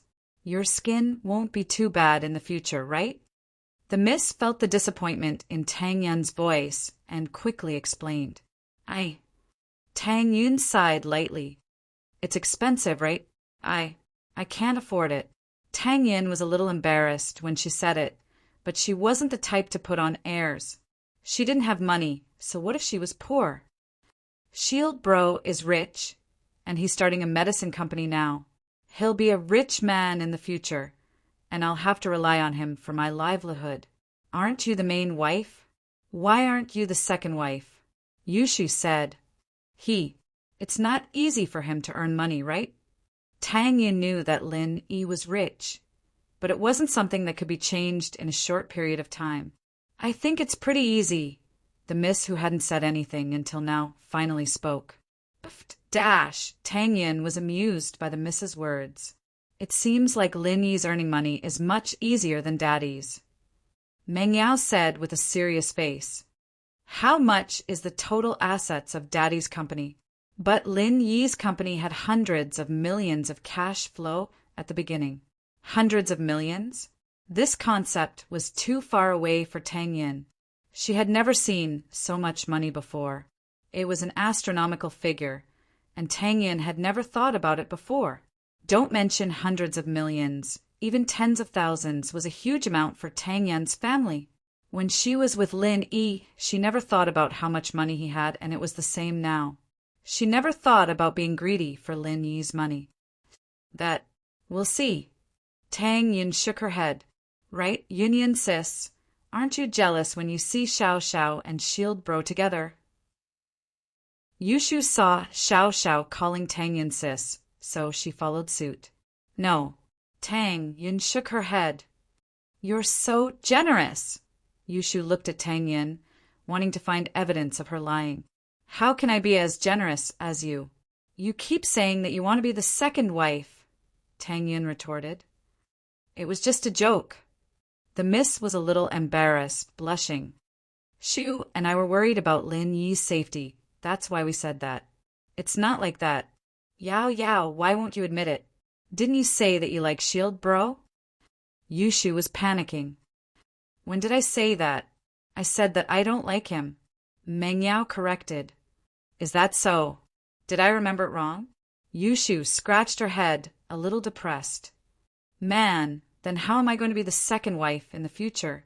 Tang Yin knew a thing or two about the Miss personality after spending some time with her. She knew that Meng Yao didn't mean what she said, and that she cared about face, so she didn't take it seriously. Whether or not Meng Yao had that kind of feelings for Lin Yi as Lin Yi's girlfriend, Tang Yin was the most sensitive and clear. But since the miss didn't admit it, Tang Yin didn't need to expose it. At the very least, the miss was showing her kindness towards her. Tang Yin didn't have anything to say about it.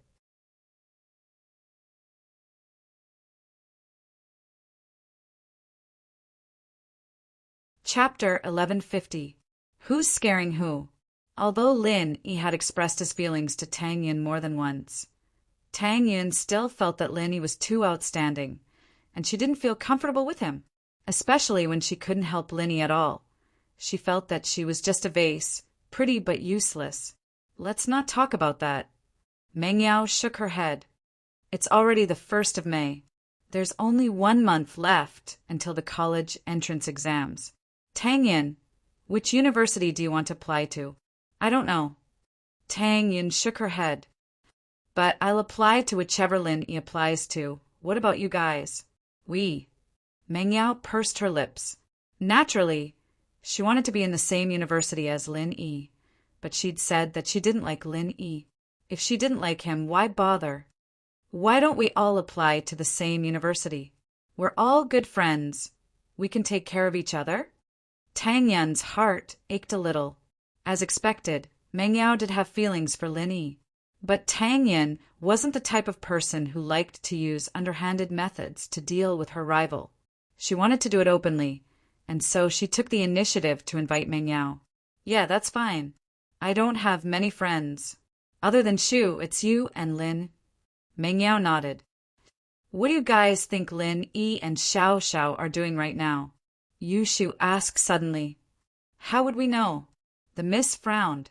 Meng Yao didn't feel comfortable with Lin Yi doing that kind of thing with another girl. Xiao Xiao was dying, but she still felt conflicted. Of course, it was just conflicted. Logically, she supported Xiao Xiao and Lin Yi being together. Oh, Then do you guys need Shu to help you scout around and see what they're doing? Yushu suggested as she looked outside the tent. You can go if you want to. We didn't send you. Meng Yao wanted to know what Xiao Xiao and Lin Yi were doing after Yushu said that, but she didn't want to say it out loud. I don't know. I'm not participating. Tang Yin shook her head. Oh, then I'll be right back. Yushu couldn't wait any longer. With her personality, she wouldn't be Yushu if she didn't sneak a peek. Meng Yao and Tang Yin looked at each other. Tang Yin was the one who cared about Lin Yi the most. But since she already knew what they were going to do, and she accepted it in her heart, it didn't matter whether she went or not. Meng Yao, on the other hand, couldn't join in the fun with Yushu.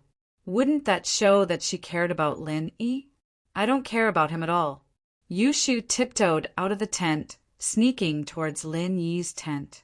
Taizao put on a black raincoat and rubber gloves as he walked in the direction of Meng Yao's tent, his heart pounding. Jiang Wen was already prepared, ready to fly to Meng Yao's rescue the moment she screamed. As far as he was concerned, Lin Yi and Feng Xiao Xiao must be doing something indecent, and if Meng Yao were to call for help now, he wouldn't have the time to be distracted, and the responsibility of saving the damsel in distress would fall onto his shoulders. Taizao was very scared. He was pretending to be a ghost, but he was more afraid of running into a ghost. He was just a fake ghost, and he knew that it would be bad if he ran into a real ghost in this dark place. Spirits of the heavens, spirits of the earth, please don't let me run into a ghost. Taizao chanted as he walked forward. Yushu saw a black shadow sneaking out of Jiang Wen's tent the moment she came out. She didn't know what it was trying to do, and so Yushu wasn't in a rush to go check on Lin Yi and Xiao Xiao. She lay down on the beach and pretended to be a beach, wanting to see what the shadow was up to. Taizao was very scared, and he didn't dare look around. Yushu's disguise skills were very good, too, and he wouldn't be able to see her if he wasn't paying attention. Is this Jiang Wen or Su Taizao? What's he doing? Why is he wearing a raincoat? It's not raining, is he? Is he going to dive? Yushu mumbled to herself as she stared at Taizao. Taizao took one careful step at a time, glancing back from time to time, afraid that something was following him. This Ganglu, what the hell is he up to? He's not coming, and now I'm pretending to be a ghost. Man, this is scary. Taizao gritted his teeth, wanting to finish his mission as soon as possible. She saw that Taizao wasn't far from her, and he was walking towards her tent. Yushu decided to interrogate this guy first, and so she got up from the beach and ran behind Taizao, patting him on the shoulder. Wah, what the hell is this? Taizao's body tensed up.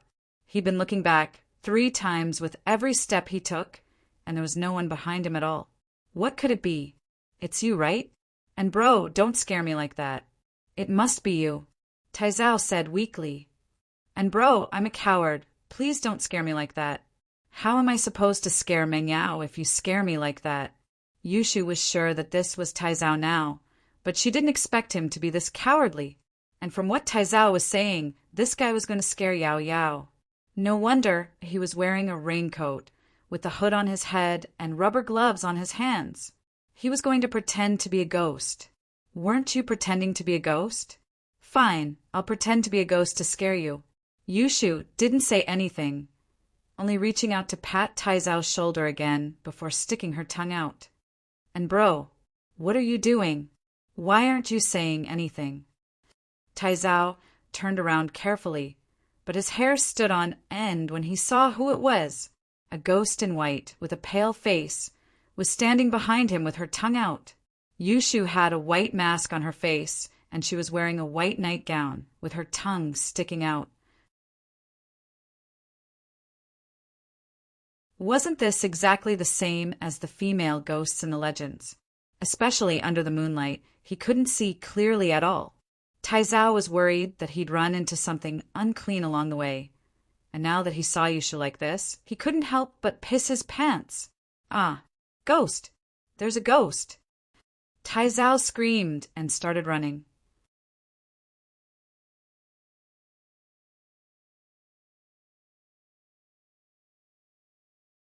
Chapter 1151. Ghosts are everywhere. Meng Yao and Tang Yin saw that Yushu had been gone for a long time, and there was still no news. They were worried and worried, although there shouldn't be any danger on the beach. What if there was an accident in the middle of the night? Although Miss Yushu scolded Shu sometimes, she still cared about her. Yunyin, why isn't Shu back yet? Meng Yao asked worriedly. Yeah, don't let anything happen to him. Tang Yin was also a little worried. Although she treated Meng Yao and Yushu as love rivals, they were also good friends. That was a completely different matter.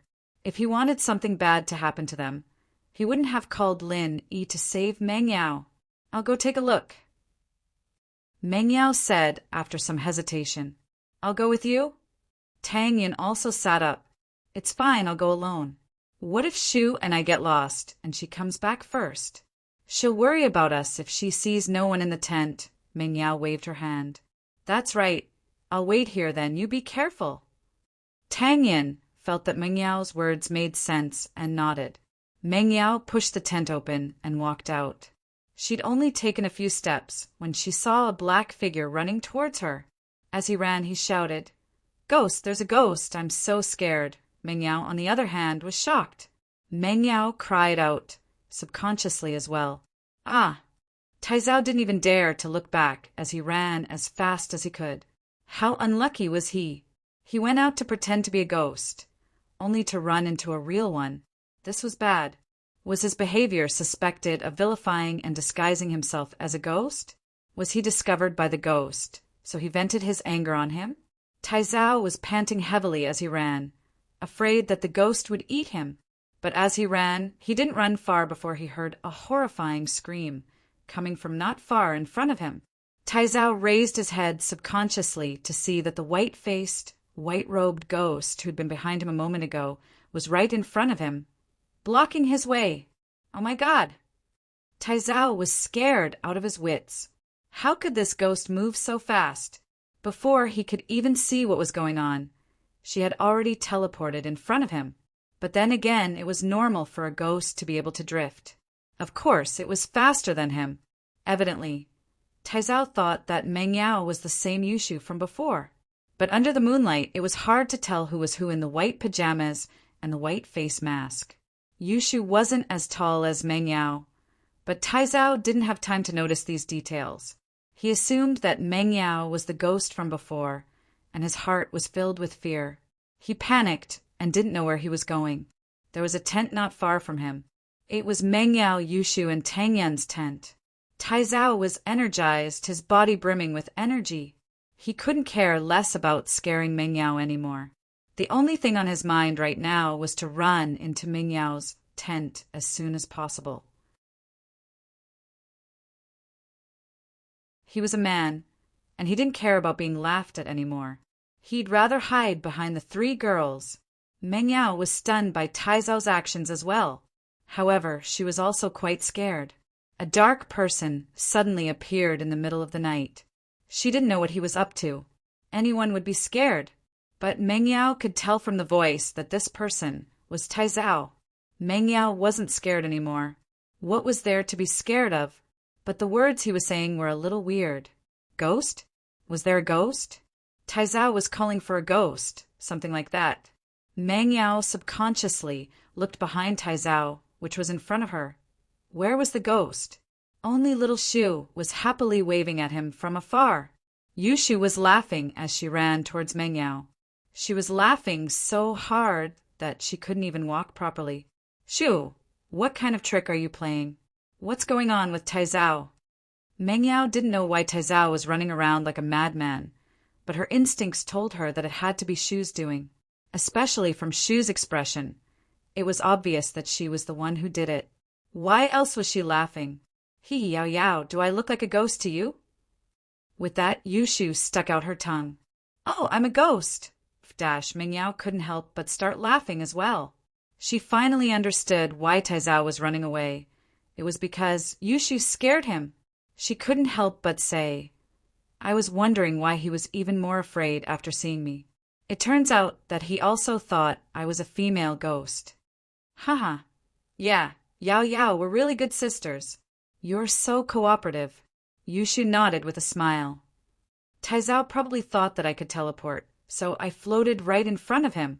And where's Taizao? Ah, I think he ran into our tent. Meng Yao was startled and quickly said, he won't scare Yin, will he? Oh, he ran into the tent. Then we'll have a good show. I wonder if Tang Yin Sis can cooperate? Yushu's eyes lit up. Cooperate? Meng Yao blinked. Yeah, we can check it out right now. Let's see if Tang Yin Sis can be sisters with us in the future and play together. Yushu nodded with a serious face. Meng Yao could sense something in Yushu's words. Shu was referring to sisters, but there was another layer of meaning behind it. Meng Yao coughed. Shu, don't talk nonsense. Let's go check it out. Don't scare Tang Yin. Taizao finally ran into Meng Yao's tent, thinking that he was finally home, safe. Then he heaved a sigh of relief and cried, Well, I'm home. Taizao's sudden visit gave Tang Yin a big fright. If Taizao hadn't said anything, Tang Yin wouldn't have known that he was Taizao. The light in the tent was dimmer than outside, and Tang Yin didn't understand why Taizao would suddenly come to her tent. But where were Meng Yao and Yushu? Tang Yin stared at Taizao, confused. Taizao took a deep breath and raised his head, about to say something when he saw Tang Yin standing not too far from him. He froze on the spot.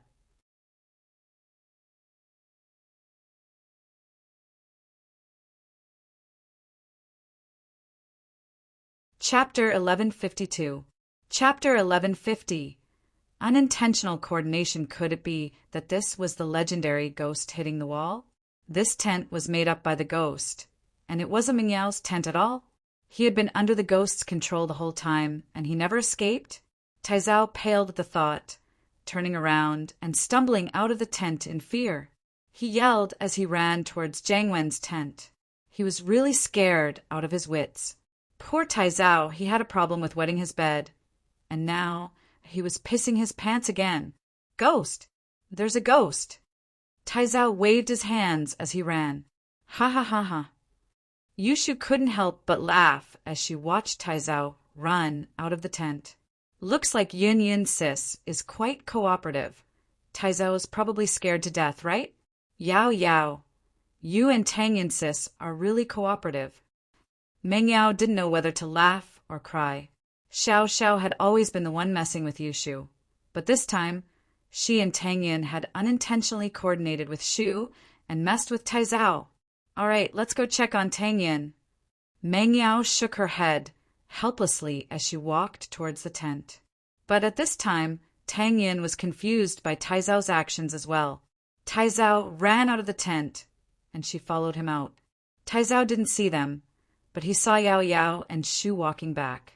Yao Yao, Shu, you're back. Tang Yin let out a breath of relief. I think Taizao came just now. Did you guys see him? Why is he acting all weird? Did he see a ghost? Tang Yin's confusion made Yushu laugh out loud. Haha, Tang Yin Sis, don't we look like ghosts? Yushu asked with a smile. We. Tang Yin paused before looking at Meng Yao and Yushu's attire, then back at herself.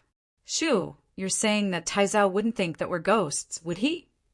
Yeah, that seems to be the case. Yushu nodded. Oh my god. Tang Yin slapped her forehead. Why is he so dumb? Hee hee, I don't know. But thank you for cooperating with me. Yushu said.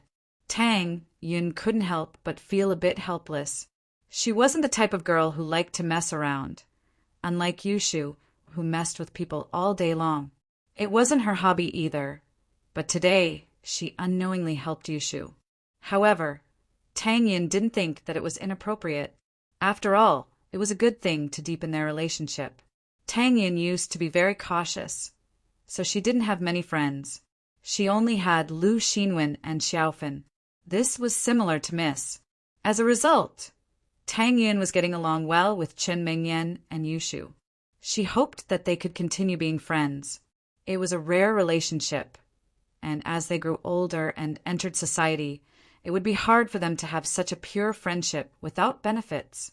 At this moment, Jiang Wen couldn't sit still anymore and ran out of his tent.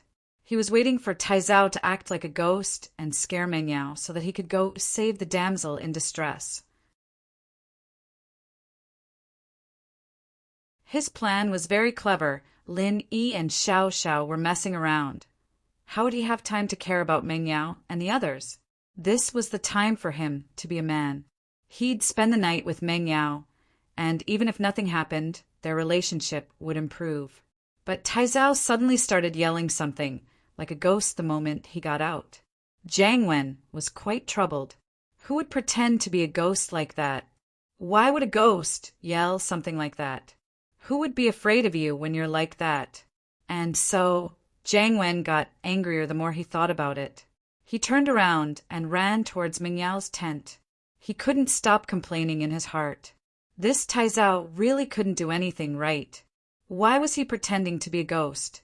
It was all gone now. But he didn't get far before he saw Taizao charging at him with extreme speed, pouncing on him before he could react. And bro, you scared me. There's a ghost. There's a ghost that can teleport. Taizao didn't want to let go of Jiang Wen, as if he had found his savior. He didn't want to let go at all. What are you doing? You're hugging me to death. Jiang Wen raged, wanting to push Taizao off of him. Meng Yao, Yushu, and Tang Yin heard the commotion and rushed over as well, wanting to see what was going on. On the other side, Lin Yi and Xiao Xiao were alerted by the commotion as well. The two came out of their tents and ran over. And bro, you scared me. There's a ghost here. Let's go. Taizao cried. Ghost? Where's the ghost? Didn't I tell you to go pretend to be a ghost? Why aren't you pretending to be a ghost? What are you doing here? Jiang Wen roared furiously. I wanted to go pretend to be a ghost, but maybe my actions angered a real ghost, and I met a real one on the way. This ghost was really scary. Her face was white, and she was wearing a white robe, and she just stuck her tongue out and whimpered.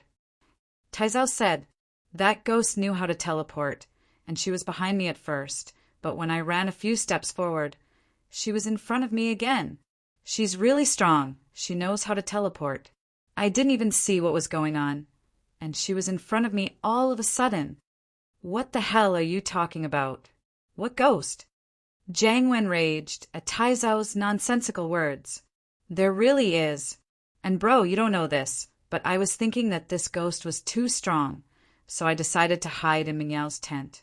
Even if people laughed at me, it didn't matter.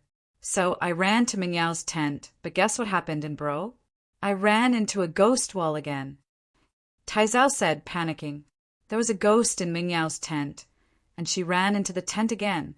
When I entered the tent, I clearly remembered that the female ghost was outside the tent. But when I entered the tent, the female ghost was actually inside.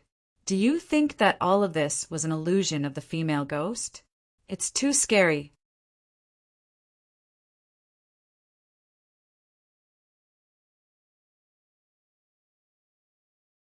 Chapter 1153. Yes, or no, Meng Yao and Tang Yin couldn't help but laugh, but not as much as Yushu and Xiao Xiao. Ha ha ha ha, Su Taizao, you're such an idiot. Yushu pointed at Taizao with a smile. Woo, ghosts are here. Scared the hell out of you. Jiang Wen didn't expect Meng Yao and the others to come as well. He looked at the clothes Meng Yao, Yushu, and Tang Yin were wearing, and he realized what was going on. Did this idiot really think that Meng Yao and the others were ghosts? Meng Yao, Yushu, and Tang Yin were all wearing white pajamas with masks on their faces. They really did look like ghosts. Jiang Wen recognized Yushu's voice. He would have jumped if he didn't, but jumping was one thing. He couldn't let himself be scared like this. At the thought, Jiang Wen was furious.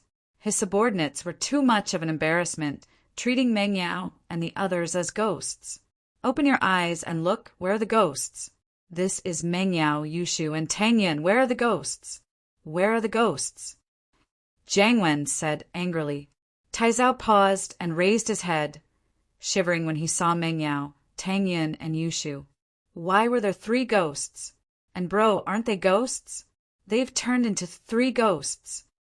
Taizao said, What 3 ghosts? I told you they're Meng Yao, Tang Yin, and Yushu. Jiang Wen explained with a frown. Taizao paused and took a closer look, and it was just as Jiang Wen said. They weren't ghosts, they were Meng Yao, Yushu, and Tang Yin. But they were wearing white pajamas with masks on their faces. It was easy to mistake them as ghosts. Woo, I'm a ghost. Yushu stuck out her tongue and turned back into her old self. Phew! Taizao breathed out in relief and let go of Jiang Wen, patting his chest. Huh, so it's Lil Sis Yao Yao and Lil Sis Shu. Haha, I was just joking with you guys. What's the point of having a long night without sleep? Oh, I understand. Yushu smiled as she looked at Taizao, but that smile was filled with disdain. Taizao, what did you do to me? Wet. What is this smell? Hey me. Why is she so flirtatious? Did you pee your pants? Jiang Wen yelped abruptly as he jumped up and down, shaking off the water on his body. Whoa, Taizao bro, you're still wet your bed at this age. Yushu said mockingly, remembering the scene when they played Truth or Dare. When did I wet the bed? This was just peeing his pants. Ah no, I didn't pee my pants. I didn't pee my pants. Taizao's face was red as he tried to explain himself. Ha ha ha. Yushu laughed without saying anything. All right, Shu, let's go get some rest. It's getting late. We still have to watch the sunrise tomorrow, right?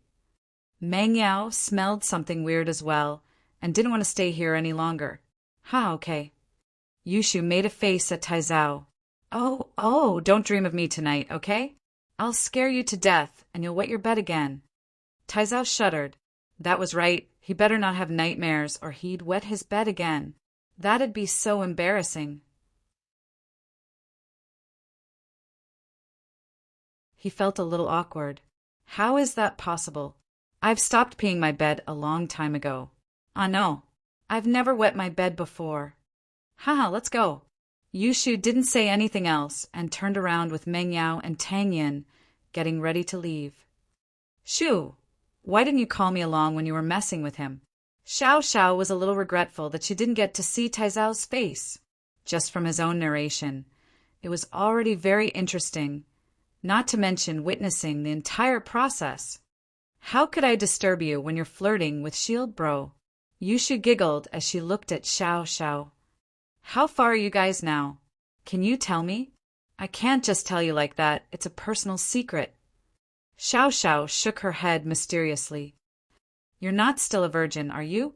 Yushu looked Xiao up and down as she said fiercely. How? How is that possible? Who said I was? I'm not anymore. Are you? What? Are you jealous of me? Xiao tried to defend herself, thinking that she wasn't a virgin when she said she wasn't. What could she tell? Me? Why would I be jealous of you? I've been a virgin for a long time, even longer than you. Yushu said. I'm Shield Bro's first woman. Who doesn't know how to brag? Xiao humphed. You're definitely a virgin. How else would you be able to walk so smoothly? The TV says that after the first time, your legs will be stiff. Yushu shook her head. The TV says? You also know it was said on TV? So you don't have any experience at all? Weren't you a virgin a long time ago? You experienced it yourself. Why would you watch the TV?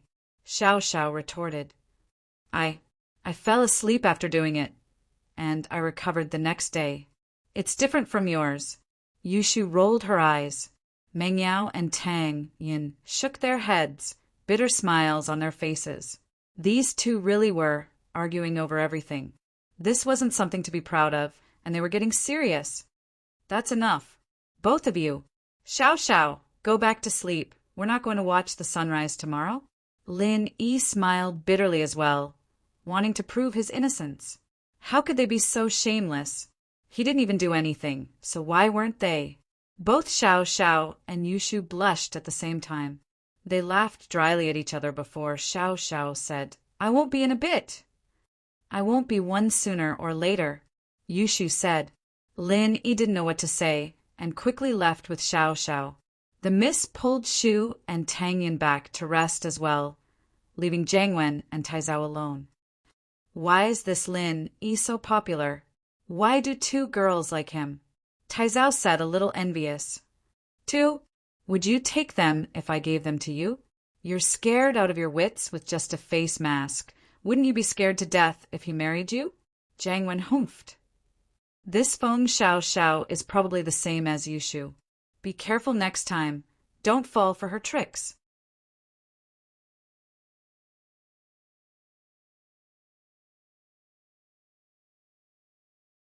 Chapter 1154.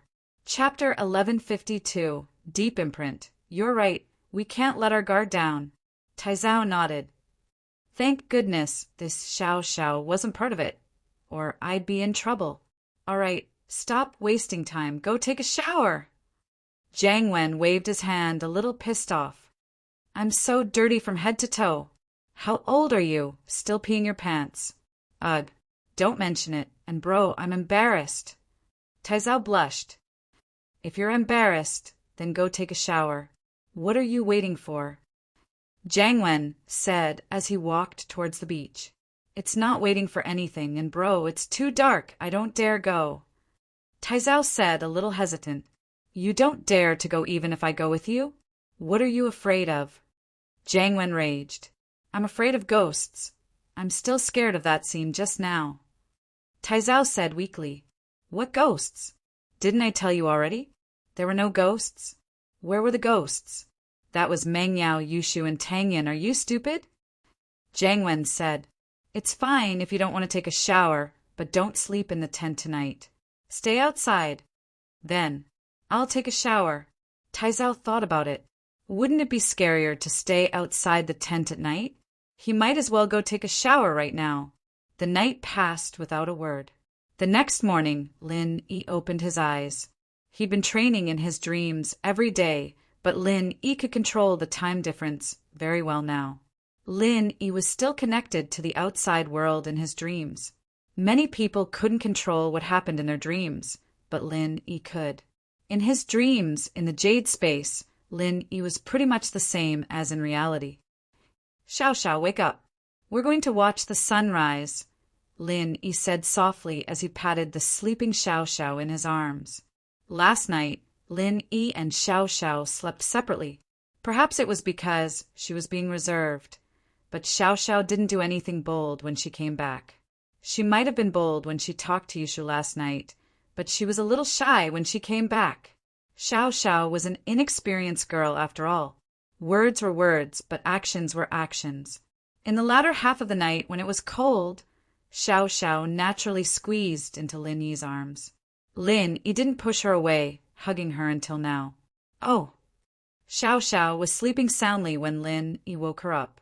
She opened her eyes, still a little groggy. It's time? Are you going to make breakfast with love? Xiao Xiao stood up from Lin Yi's arms and paced around the tent, mumbling, Where's the oven? Why is it gone? Lin Yi looked at Xiao Xiao, feeling a wave of warmth in his heart. Xiao Xiao had been making breakfast with love for him every morning, evidently getting used to it. The moment the alarm went off, she'd wake up and open the oven. It wasn't easy for her to come out and relax, but she still treated this as her home. Xiao Xiao, we're at the beach. Lin Yi got up and hugged Xiao Xiao. This was the first time Lin Yi hugged Xiao Xiao of his own volition, and this girl's figure was deeply imprinted in his heart. Ah! Xiao Xiao rubbed her sleepy eyes, feeling a little embarrassed. I thought I was at home. I was so sleepy. Don't make breakfast with love anymore. Rest well. I feel bad for you, Lin Yi said word by word as he looked at Xiao Xiao. Ah! Lin Yi's love surprised Xiao Xiao, but she wasn't used to it. As far as she was concerned, Lin Yi's feelings for her might be real, but he was only with her because of the bet with Tang Yin. But now, Xiao Xiao could see the deep love in Lin Yi's eyes.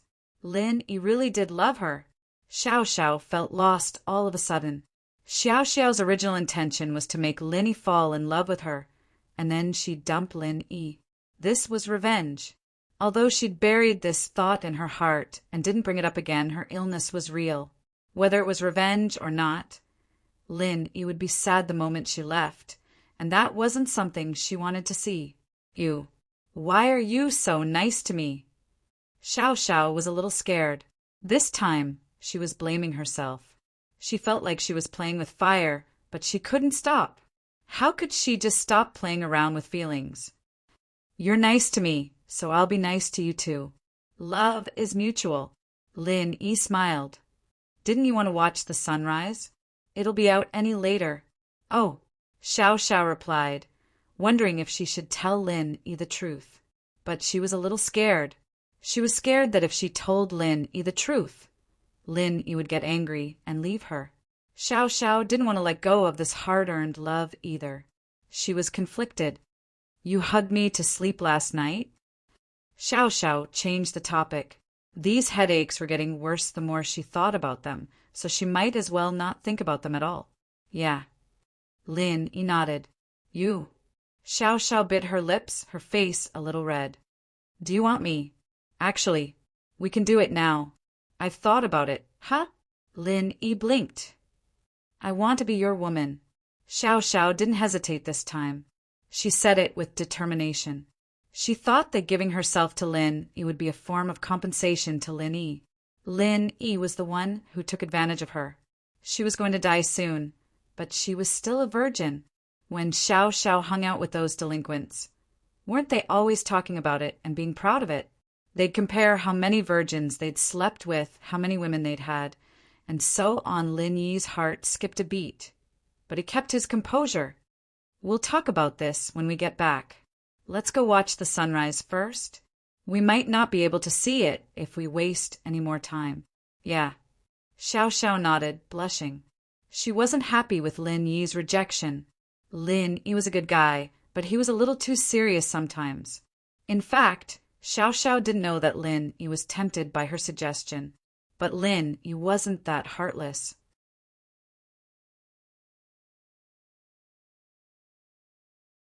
Xiao Xiao's life was in danger, and Lin Yi didn't have time to think about stuff like that.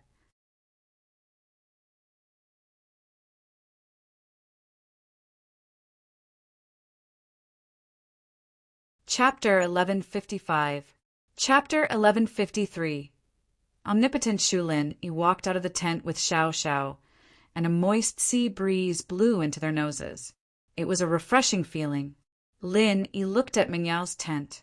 It seemed to be quiet, so Lin Yi didn't go disturb them. He and Xiao Xiao went to the beach and sat on the sand. It's so dark. Xiao Xiao squeezed into Lin Yi's embrace. It's the darkest time before dawn. Lin Yi smiled and hugged Xiao Xiao tightly. Are you cold? It's okay, a little cold. But I'm not cold anymore after you hug me. Xiao Xiao smiled sweetly. Lin Yi, honey, look, there are stars in the sky. Yeah.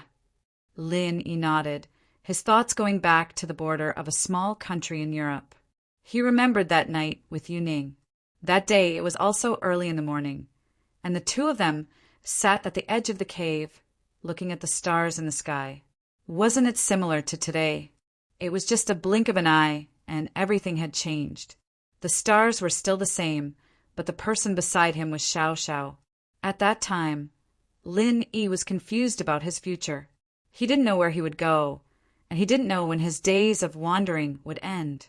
He didn't dare to talk about love, and his attitude towards love was to avoid it. He couldn't give Yu Ning any promises, and he couldn't give her the life she wanted. She was a flower that grew up in a greenhouse, and he and she were people from two different worlds. So Lin Yi chose to avoid it. See Chapter T001, T010. Valentine's Day Special Chapter, Little Ning Chapter. Although in the next few missions he found out that Yu Ning wasn't as weak as he thought. But Lin Yi still didn't dare cross the line. He remembered his identity. He didn't want Yu Ning to worry about him. She should have a stable and happy life, right? But although this love was buried in his heart, the relationship between Lin Yi and Yu Ning became more and more ambiguous. Until that time when House Yu intervened, Lin Yi frowned, not wanting to think about it anymore. Let bygones be bygones. At the very least, Lin Yi was satisfied and happy right now. This mission allowed Lin Yi to truly integrate into the city, becoming a normal person. It gave Lin Yi real feelings. The reason why Lin Yi was able to open his heart was because of his old man's words. He promised that this would be the last mission of his life. He'd be able to retire after finishing it and settle down in Songshan. This allowed Lin Yi to open his heart and accept Tang Yun and Xiao Xiao without any worries. Wow, so romantic. Lin Yi's thoughts were pulled back to reality by a scream behind him. Lin Yi didn't need to look to know that it was Shu. Only she had this kind of personality. You're all awake. Lin Yi turned around. As expected, the Miss, Shu, and Tang Yin were all here. Why are you two so romantic? Cuddling with each other in the middle of the night. I'm jealous. Yushu giggled as she looked at Xiao Xiao. Why don't we switch? Change what? Xiao Xiao blushed a little. Don't Lin Yi's honey have a seat? You go to the left. Hee hee, then I won't hold back. Shield bro, you can have a girl on your left and right. Yushu smiled, wanting to sit down, but Mengyao pulled her back. Stop messing around. Let's make breakfast to welcome the sunrise. Okay. Yushu remembered that she had a mission this morning. She had to cook a poached egg for Xiao Xiao, and so she went to the car with Mengyao and Tang Yin. I feel so happy. Xiao Xiao rested her head on Lin Yi's shoulder, enjoying this moment of peace. If you like it, we can come to the beach to watch the sunrise more often. Every year, Lin Yi said. Okay. Xiao Xiao felt a lump in her throat, a little sad. Every year. Perhaps this was the last time she'd be able to watch the sunrise at the beach. Lin Yi could more or less guess what Xiao Xiao was thinking. He was even more determined to find a way to cure Xiao Xiao. The stars in the sky slowly dimmed, and the white of dawn appeared above the sea. It's getting bright. Lin Yi said, It's a new day. Yeah, I've lived another day. Xiao Xiao sighed. At this time, the Miss, Shu, and Tang Yin had already prepared the cooking tools. Shield bro, everything's ready. Let's start. Yushu ran over. They could do the preparation work, but the rest was up to Lin Yi. Xiao Xiao, wait for me, I'll go make breakfast. Lin Yi said. Can you not go? I don't want you to leave. Xiao Xiao said, a little reliant. Don't worry, I'll make breakfast before sunrise for sure. Lin Yi said with a smile. Okay, I'll wait for you. Xiao Xiao nodded. Lin Yi stood up and walked to the campfire with Yushu, lighting it up quickly. He looked at the eggs on the ground, troubled. They'd barbecued yesterday, and they only needed to put the food on the grill. How were they supposed to cook this poached egg without a pan or a plate?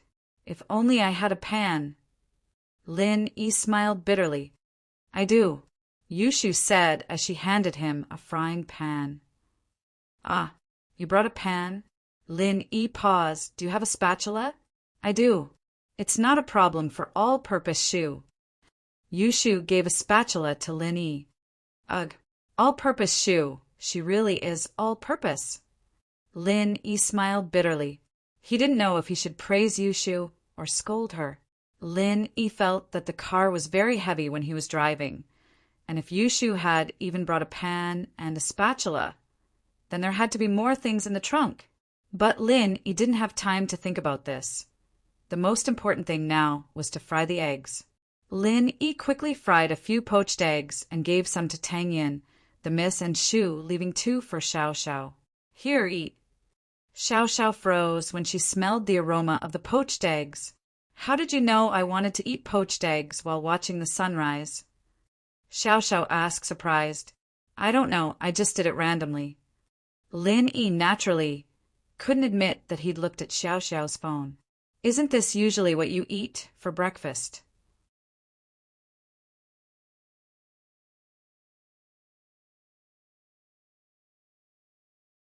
Chapter 1156.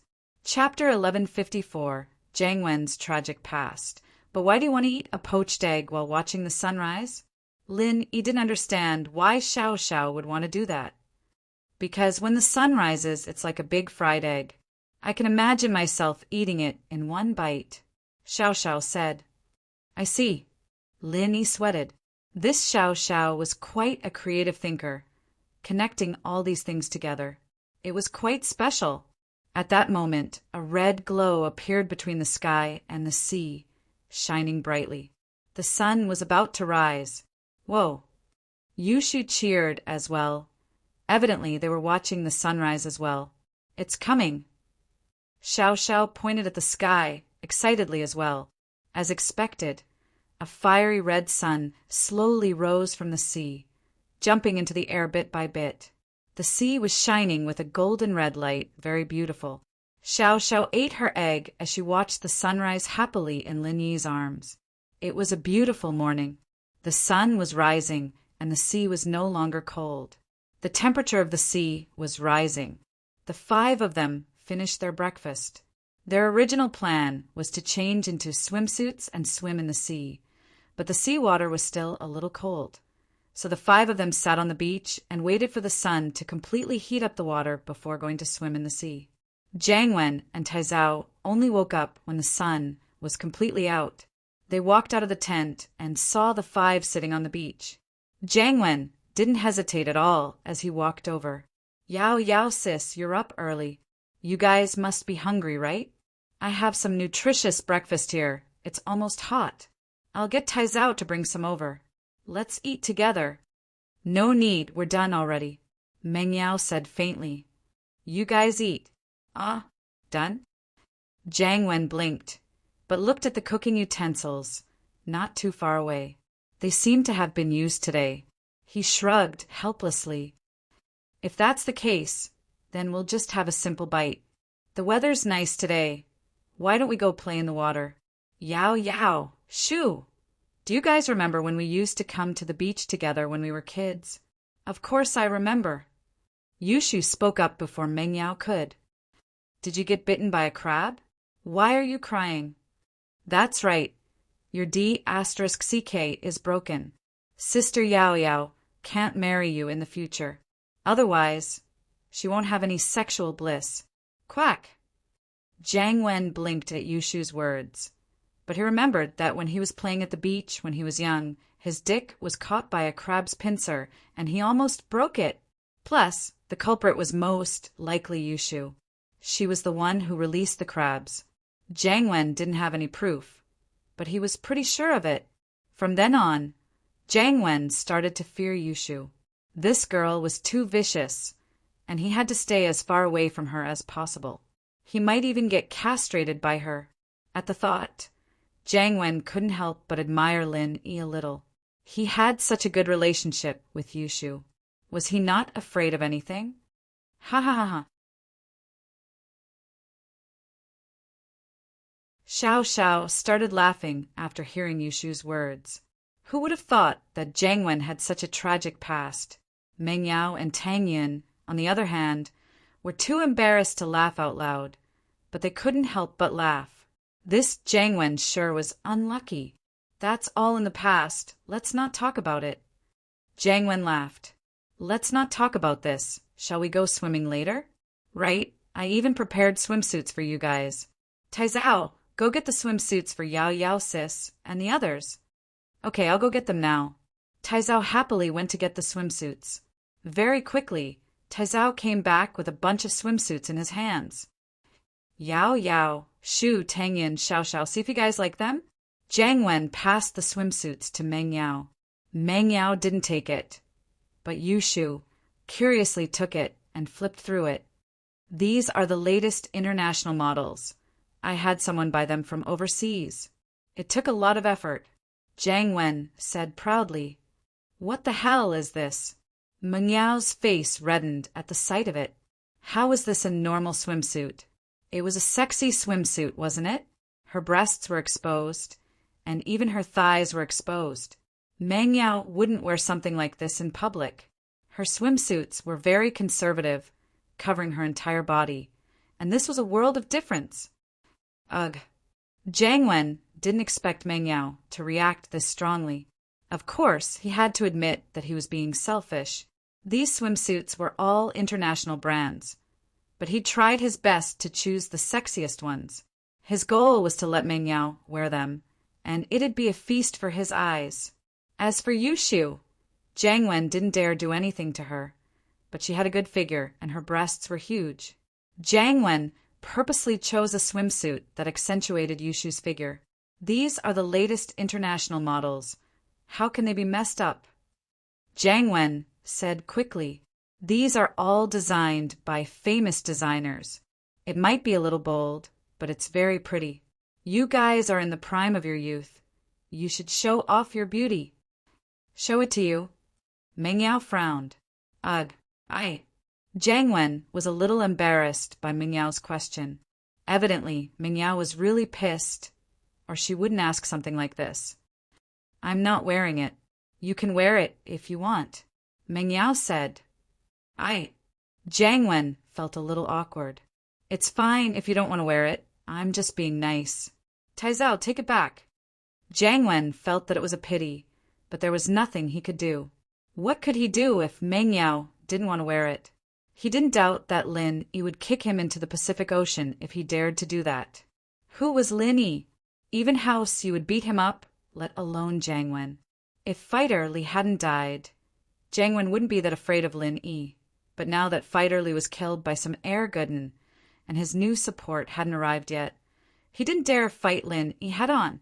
"Don't take them away. I want these swimsuits." Yushu stopped him.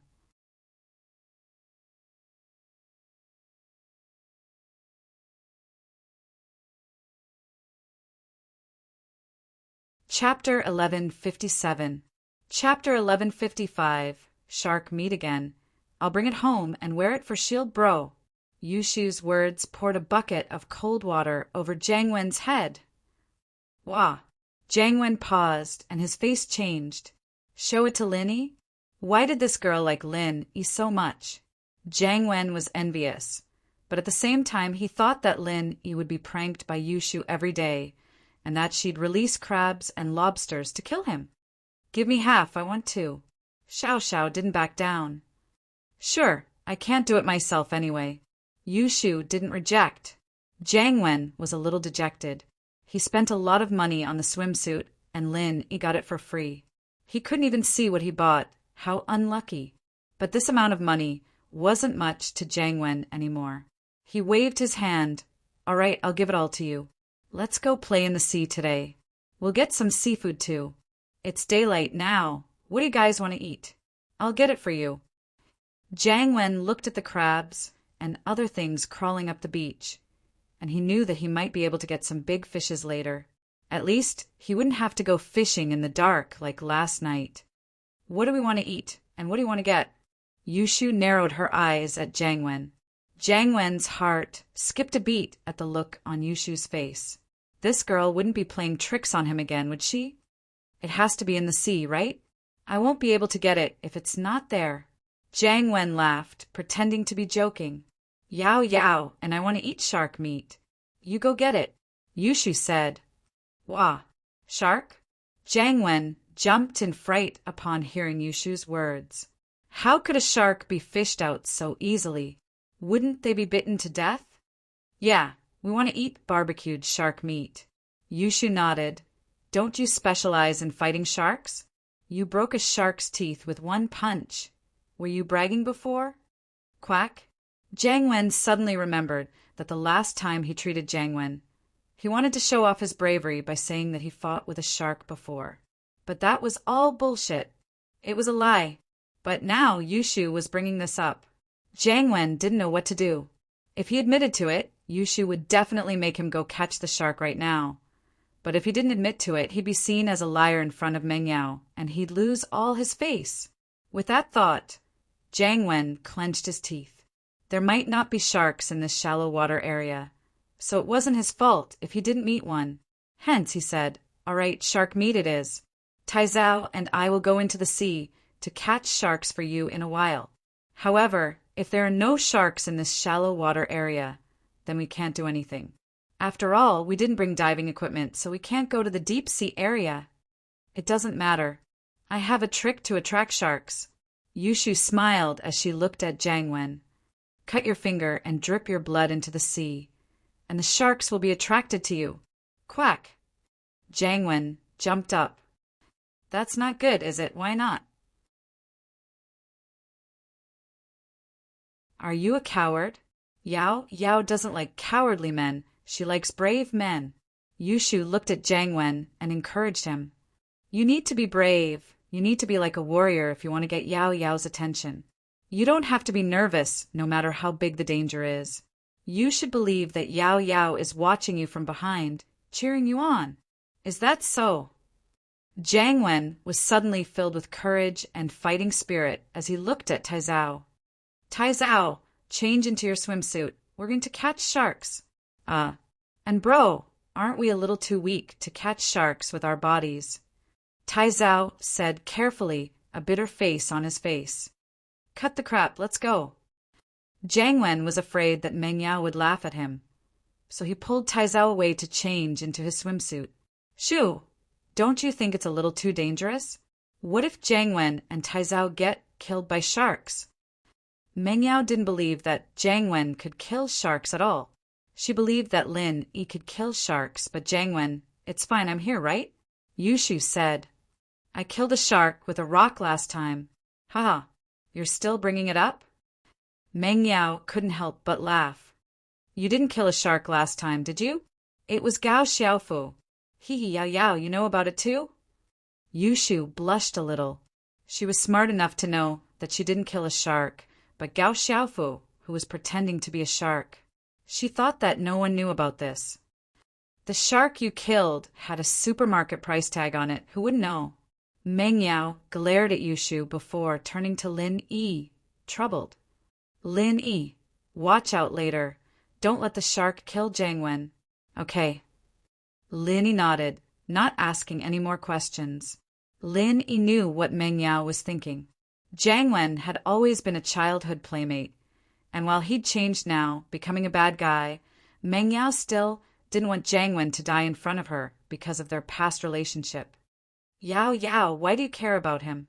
It doesn't matter if he dies. Yushu didn't care. A while later, Jiang Wen and Taizao changed into their swimsuits and got ready to go. Yao, Shu, aren't you guys coming to play? Jiang Wen asked. Yao, are we going? Yushu turned to Meng Yao. Meng Yao nodded and turned to Tang Yun and Xiao. Let's go together? Sure. Tang Yun nodded. This was her first time going to the beach, and everything was so new. Songshan was a city close to the mountains, and there weren't many rivers around. It took a long drive to get to the beach, and the only place close to the sea was the bungee jumping area in the amusement park, but it was a steep cliff, and below the cliff was the sea. It wasn't a good place to play. Tang Yun's family wasn't doing well, and her father was sick in bed, so she didn't have time to go to the beach. Meng Yao and Yushu bought a lot of swimsuits in the supermarket, but they were all conservative types. They brought some for Tang Yun and Xiao.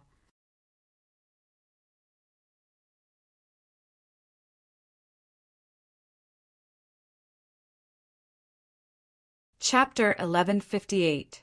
Lin Yi's loss of composure. I don't think that's a good idea. You guys pick first. Tang Yun was a little embarrassed. Meng Yao and Yushu were the ones who bought the swimsuits. It was only right for them to pick first. These swimsuits are all the styles that Shu and I like. We won't buy the ones we don't like, so you guys pick the ones you like. Shu, and I like the rest too, Meng Yao explained with a smile. Then we'll do as you say. Tang Yun didn't refuse and took a set they liked. However, it was a little awkward when they changed their swimsuits. Although they had already seen each other naked when they changed their pajamas last night, it was dark at that time and they couldn't see anything. They could only vaguely see a white patch, so it wasn't too awkward. But even without turning on the lights, the sun could still shine through the tent, filling the tent with light. It was just a little dark. The miss was a little shy, and so was Tang Yun. But Yushu didn't care. She took off her clothes quickly and got ready to put on her swimsuit.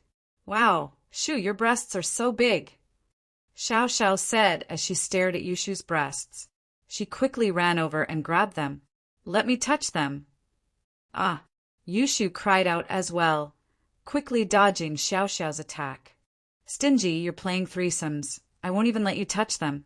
I'm not playing with you anymore. Xiao humphed. I'll let you touch them when we're playing, not now. Yushu quickly put on her swimsuit. Only Shield Bro can touch them now. With Xiao Xiao and Yushu's interference, the atmosphere in the tent wasn't as awkward anymore. Meng Yao and Tang Yin took off their clothes and got ready to change into their swimsuits. Xiao Xiao, on the other hand, was a little shy at the end. At least Meng Yao, Yushu, and Tang Yin had changed their pajamas together yesterday, and they'd slept on the same mattress, so they were quite familiar with each other. Only Xiao Xiao was doing it for the first time, so she was a little embarrassed. Xiao Xiao, why are you so slow? Is it because your breasts are too small that you feel inferior in front of me? Yushu giggled. Who said that? You're so big, I'm just right. Xiao Xiao quickly took off her clothes and changed into her swimsuit. It seems to be a little bigger than Yao Yao, sis. Yao Yao, sis. It looks like you have to work hard, Yushu said to herself. Shoo, you're too much.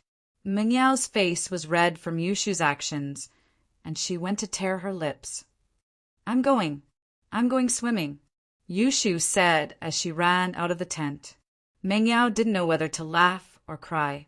Lin Yi also went back to change into his swimming trunks. When he walked out of the tent, he saw Shu running out. Xiao Shu's chest was no longer restrained. Coupled with the fact that she was jogging, Lin Yi's breathing quickened.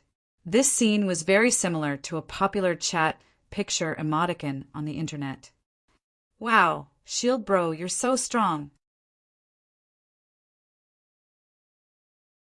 Yushu didn't realize that she was inappropriate, but when she saw Lin Yi's muscular chest and abs, her eyes lit up. Ah, you're very big too, Lin Yi said subconsciously. But after saying that, he felt that something wasn't right. Lin Yi had always been a serious person in front of Meng Yao and Yushu, and he'd never say anything that went overboard. But this time, he'd let Yushu lead him into saying something he shouldn't have said. Oh, Yushu was surprised by Lin Yi's words as well, but she was happy. Although Lin Yi loved her a lot in the past, he never praised her like this. So Yushu was very happy. Shield Bro, you finally found Shu's good points? Lin Yi was speechless. It seemed that humans weren't saints. He had been with Yao Yao and Shu for a long time. It was inevitable that he would have some thoughts about them. It was reasonable for him to have feelings for them. You and Yao Yao are both very good. Lin Yi's face returned to normal as he said, faintly. Yushu was a little depressed that Lin Yi had gone back to his old self. But thinking about it, Lin Yi's attitude was very clear. It seemed that he still liked her. Shu, you have to do your best. Meng Yao, Tang Yin, and Xiao Xiao came out later, so naturally they didn't see the scene before. They were a little confused by Yushu's bright smile. Only Meng Yao wasn't happy. Shu, is my chest so small that it's worth it for you to be happy? You're dying of laughter. I think you should be called Chin Xiao Xiao. No, I'm not laughing at that. Yushu scratched her head, a little embarrassed. Then what are you laughing at? Meng Yao looked at Yushu, confused. Oh, nothing. I'm laughing at that idiot Jiang Wen going to catch a shark. Yushu said. Meng Yao didn't really believe Yushu's words, but she didn't say anything. Jiang Wen and Taizao were swimming in the ocean when they saw Meng Yao and the others coming out. He waved his hands. Yao Yao, come quickly. It's really cool in the water. The sun was already out, and standing on the beach was quite hot. The water hadn't absorbed all the heat yet, so it was still a little cold. It was the most comfortable time to go into the water. Jiang Wen bro, why aren't you going to catch a shark? Yushu asked directly after entering the water. I was just thinking, why don't we play for a while? Otherwise, how are we supposed to play if the blood stays in the water? Jiang Wen laughed. We'll catch sharks after we're done playing. Is that so? That works too. Yushu thought about it. They weren't done playing yet, and it was indeed a little unpleasant to attract a shark. She was there to supervise them, so she wasn't worried that Jiang Wen wouldn't go. The chances of sharks and dangerous sea creatures appearing in shallow water were very low, but Lin Yi was still very vigilant, watching the surface of the sea, ready to make a move at a moment's notice. Wow, there are abalones on the reef. Xiao Xiao pointed excitedly at a reef at the bottom of the sea and exclaimed, "Really? There's abalones here?" Yushu rolled her eyes and called out to Jiangwen, "Jiangwen bro, there's abalones here. Come catch some abalones for lunch."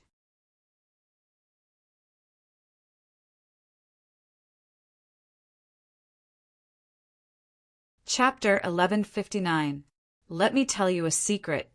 It's right here. Hurry up and catch it. Yushu pointed at the reef in the water. "That's too easy, watch me." Jiangwen thought that this was a good chance to show off his bravery. He gathered his strength and said to the abalone, "Little abalone, I'm coming." But Jiangwen's thinking was too simple. The abalone was stuck to the reef like it was glued to it. Even a cow would struggle to pull it away. Jiangwen, on the other hand, didn't know that he was treating the abalone like a clam, thinking that he could just pick it up. And so Jiangwen felt that something wasn't right. Why was the abalone so tight? It was as if it was growing on the reef. "Taizao, come help. Let's pull it together," Jiangwen said to Taizao. "All right, let's pull it together." Taizao was scared of ghosts and sharks, but this little abalone was nothing to him. He and Jiangwen started pulling it with all their might. "Jiangwen bro, Taizao bro, go. Yao Yao is watching you guys."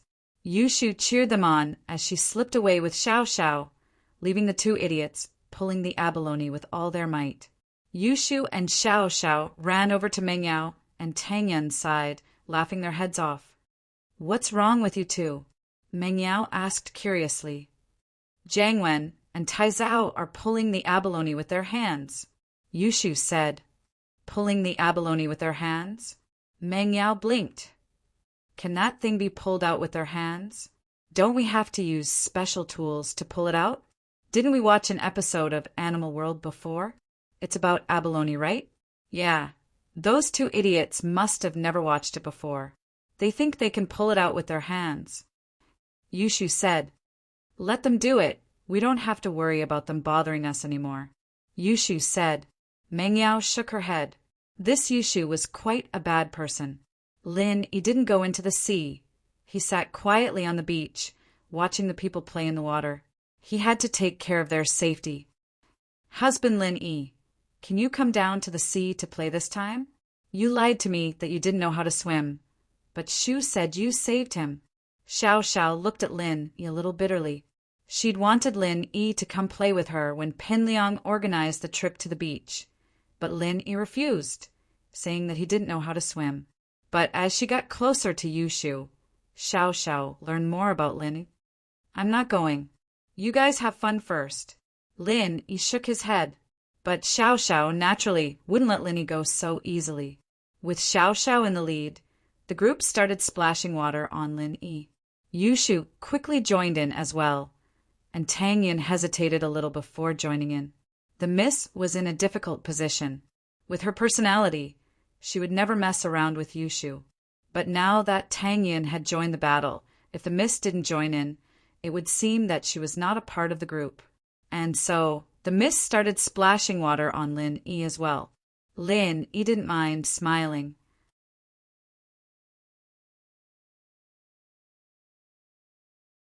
"It's a little hot sitting on the beach. It'll cool me down a little. I'll just take it as a shower. Sisters, how about we push Shield Bro into the sea?" Yushu wasn't too happy about it. "Sure." Xiao Xiao was the first to agree. Tang Yin, on the other hand, didn't hold back. It was her first time out, and she had to enjoy herself. She answered Yushu's call, running up to the shore and dragging Lin Yi into the water. Lin Yi wasn't expecting Tang Yin to get along with Yushu as well.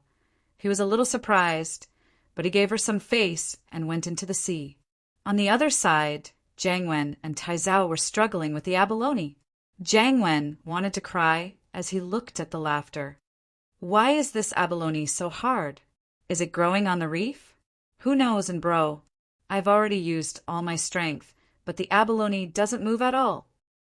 Taizao smiled bitterly. "Maybe there's something wrong with this abalone.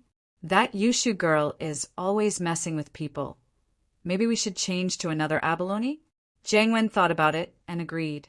Yushu was always messing with people, and there might be something wrong with this abalone. He and Tai Zhao went to pull out the other abalones, only to realize that it was the same as before. It was stuck to the rocks, not moving at all.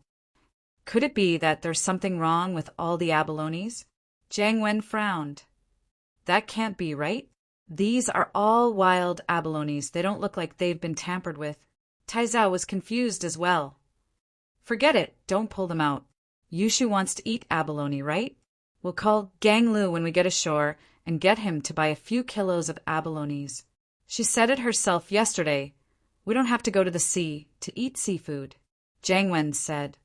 That's true. Tai Zhao and Jiang Wen went ashore together, giving up on the idea of pulling abalones. He went back to the tent and called Gang Lu, asking him to buy a few kilos of abalones and some shark meat. Shoo, Jiang Wen seems to have given up on pulling abalones, Xiao Xiao said as she looked at the shore. How about we mess with him again? Yushu blinked as an idea formed in her mind. Sure. How?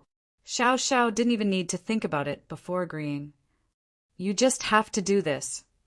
Yushu and Xiao Xiao started plotting. It didn't take long for the two to get ashore and walk towards Jiang Wen. Jiang Wen bro, come here, I'll tell you a secret. Yushu waved at Jiang Wen. Oh, what secret? Jiang Wen didn't dare delay. He knew that Yushu's secret might not be something good, but he still walked over. Come closer. Yushu gestured for Jiang Wen to crouch down. She wasn't as tall as Jiang Wen, so naturally she couldn't reach his ear. What is it?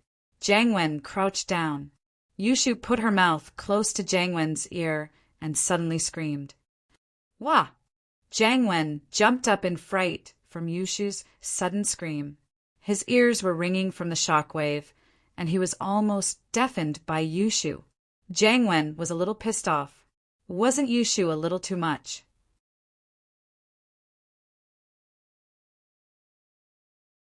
It was fine if she was messing around, but was she trying to scare him to death?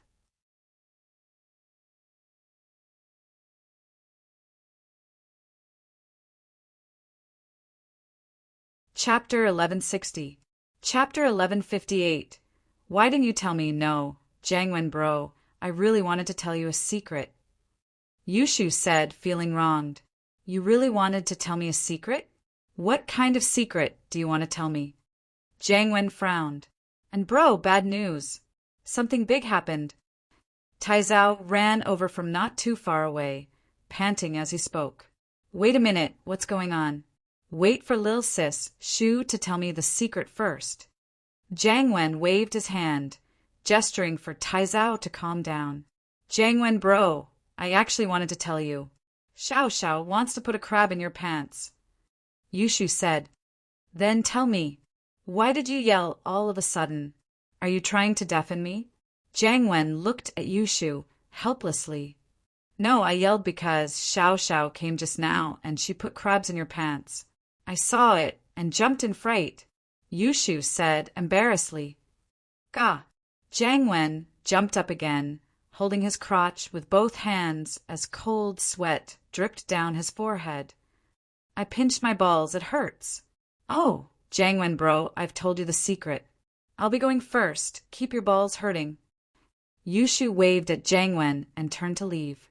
Jiang Wen held his crotch as he jumped up and down, not daring to take off his pants in front of everyone. He could only run into the tent. Once inside the tent, Jiang Wen quickly took off his swimming trunks, and a small crab happened to be clamping onto Jiang Wen's balls. Tai Zhao, come help me, I can't use my strength. Jiang Wen called out, troubled. Little crab, come down, it's not fun over there. Tai Zhao said with his head lowered. Are you a crab? Does it even understand what you're saying? Hurry up and help me take it down. Jiang Wen was very pissed off. Why was he talking to a crab at a time like this? Tai Zhao didn't dare say much as he carefully reached out to pull the crab, only to find that Jiang Wen was on the verge of tears. My balls, I pulled them. But it won't come down even if I don't. Tai Zhao didn't know what to do. He didn't know if he should continue or stop. Can't you be more careful? Should we break its claws first? Jiang Wen said. I'll try. Tai Zhao nodded carefully. As a result, a great drama of wailing and howling unfolded in the tent, and a real pain in the ass was born. Yushu and Xiao Xiao, on the other hand, went back to playing with Lin Yi, Meng Yao, and Tang Yinxiao as if nothing had happened. What happened to Jiang Wen? I think he's injured. Meng Yao didn't know what was wrong with Jiang Wen.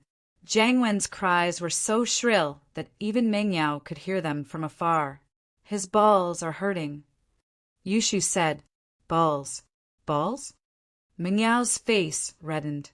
Balls were a common phrase in the internet, but it was mostly used by men. Girls didn't have balls, after all, and it wasn't elegant to say that out loud. Meng Yao especially didn't know how to say that. Naturally, she felt a little embarrassed hearing Yushu say that.